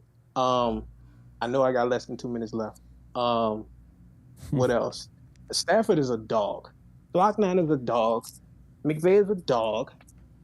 Real ones know. The Doomas are in shambles. Okay? Chase Daniel, don't ever do a trade proposal ever again. This is your fault. You caused this. Okay? Matter of fact, make another one so we can keep putting up W's every time you make a trade proposal. Keep doing it.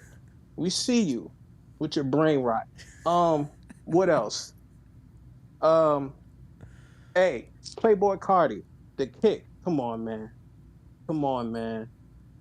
That guy's gonna be special for us. X, he better be on the squad. He better make the 53. Come on, man. What else you need to see? That's what we need. Special teams. Salute to them. And salute to all the callers. That's all I got. Hey, appreciate you. It's been a minute that we've talked, but you are always supporting the channel, supporting me, supporting other creators. You are exactly what a ambassador for a fan base, a community should be.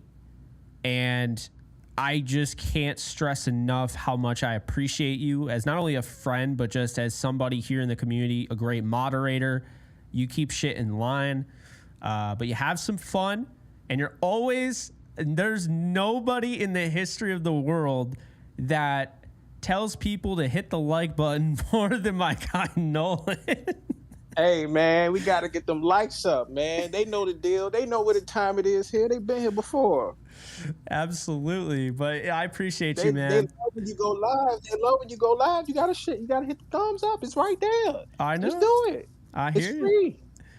I love that. It's free. Exactly. Hitting the like button, not watching the video, not hitting the like button is telling YouTube that you didn't like the video. So, I'll just say this. I really do appreciate you, man. I don't get a chance to say it enough. I appreciate your kind words, bro. I appreciate that. Of course. You don't go unnoticed. I try to just keep it light for everybody, man. I know we get a little panicky in the fan base. Rams Twitter be melting down, all that. I try to keep it a little level-headed, man. Bring us back to earth, because we like that. We know we like that. We just seen it today. Absolutely. We know what McVay is. Boy Wonder and Glock 9. We got them. Absolutely, we got them. Man. They got us. I'll say this before you go. Watch out for the YouTube TVA. They're lurking. Oh yeah, they definitely lurking. But this might be a variant. They don't know. This might be a Nolan variant. They don't know. You know, they you wouldn't have known this anyway, but Gary and I doing the Yankee show. I don't know if you knew about that, but we got Oh yeah. I see you. I appreciate it. We the YouTube TVA got to us, dude. They demonetized us. What y'all said? We said nothing. It's like an AdSense issue, but still, it's the second time, man. Hey, they out there. Come on, man. I don't know. Yeah, they out there. Shout out to all, like you said, shout out to all of the Rams creators, Payo Time, Rudy, Rams House TV, Rams House Podcast just started. Go check them out. Support them. East Coast Rams. Yeah, lock in with everybody. Oh, Locked on Rams. You might want to skip that because Travis Rogers is in the way. The Doomer stuff got to stop, brother. Stop it. I'll say this though. I think Doug does a good job, a very good job, and Travis is fine. Is lit. Travis is fine. Doug is lit. D-Mac lit. Travis, tighten up. We see you. You looking like an op. I didn't say that. D-Mac, Travis, you lit. if you see it. Yeah, it's me. Nolan said it. Jake did not. The views expressed by Nolan is Nolan's, not Jake's. Not Jake's. It's not the JE Enterprise or none of that. Not Downtown Rams. None of Enterprise. that. None of that. Not the show with Gary. None of that. It's me saying it. Okay? Tighten up, Travis. We see you. Well, Nolan, I appreciate you, man. Thank you for not cursing because YouTube TVA is already looking at me. They're lurking, as you know. And I want to get demonetized. Yeah, I gotta pay my rent. Yeah, exactly. Keep the bills paid, Jake. You know it, man. Hey, appreciate you. Great talking with you, and I'll see you soon, man. All right, y'all. Horns up. Horns up. All right. So, guys, that's been that. Look, this is a really fun episode for me. It was tough last week, truthfully.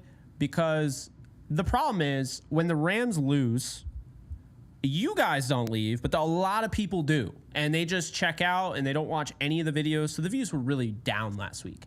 It's hard to get people excited about a team that is just completely doused in the injury flames. But the Rams, they prevailed tonight, or they prevailed today against the 49ers. I think this channel is going to be absolutely lit this week. I think it's going to be popping. I think the views are going to be great. I will be able to afford rent, we'll say, this week.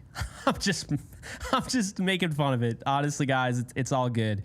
I don't get that upset, but I do appreciate it. And obviously, I'm making content regardless if I have 30 people watching or 3,000 people watching, right?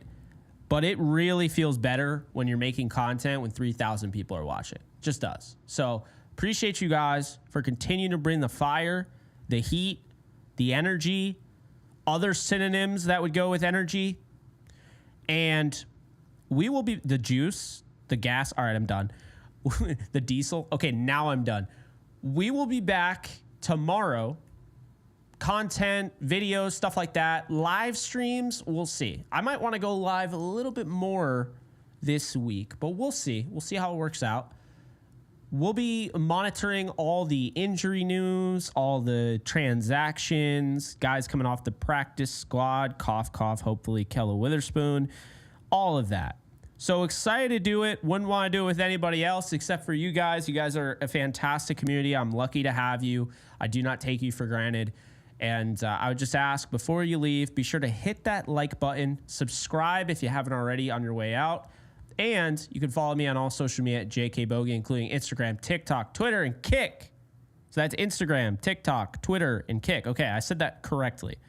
A lot more than meets the eye. But appreciate you guys. We are going to have videos. We are going to have shows. Plenty of stuff this week. Because I know you have a busy schedule, but you always make time for me, and I appreciate it. So I will definitely make time for you guys putting stuff out. But appreciate you guys so much. You guys take care, and I'll see you guys soon on YouTube and on Kick, because I see you lone wolfer over there on Kick. You are not unnoticed. So take care, folks, and I'll see you guys soon. Later, folks.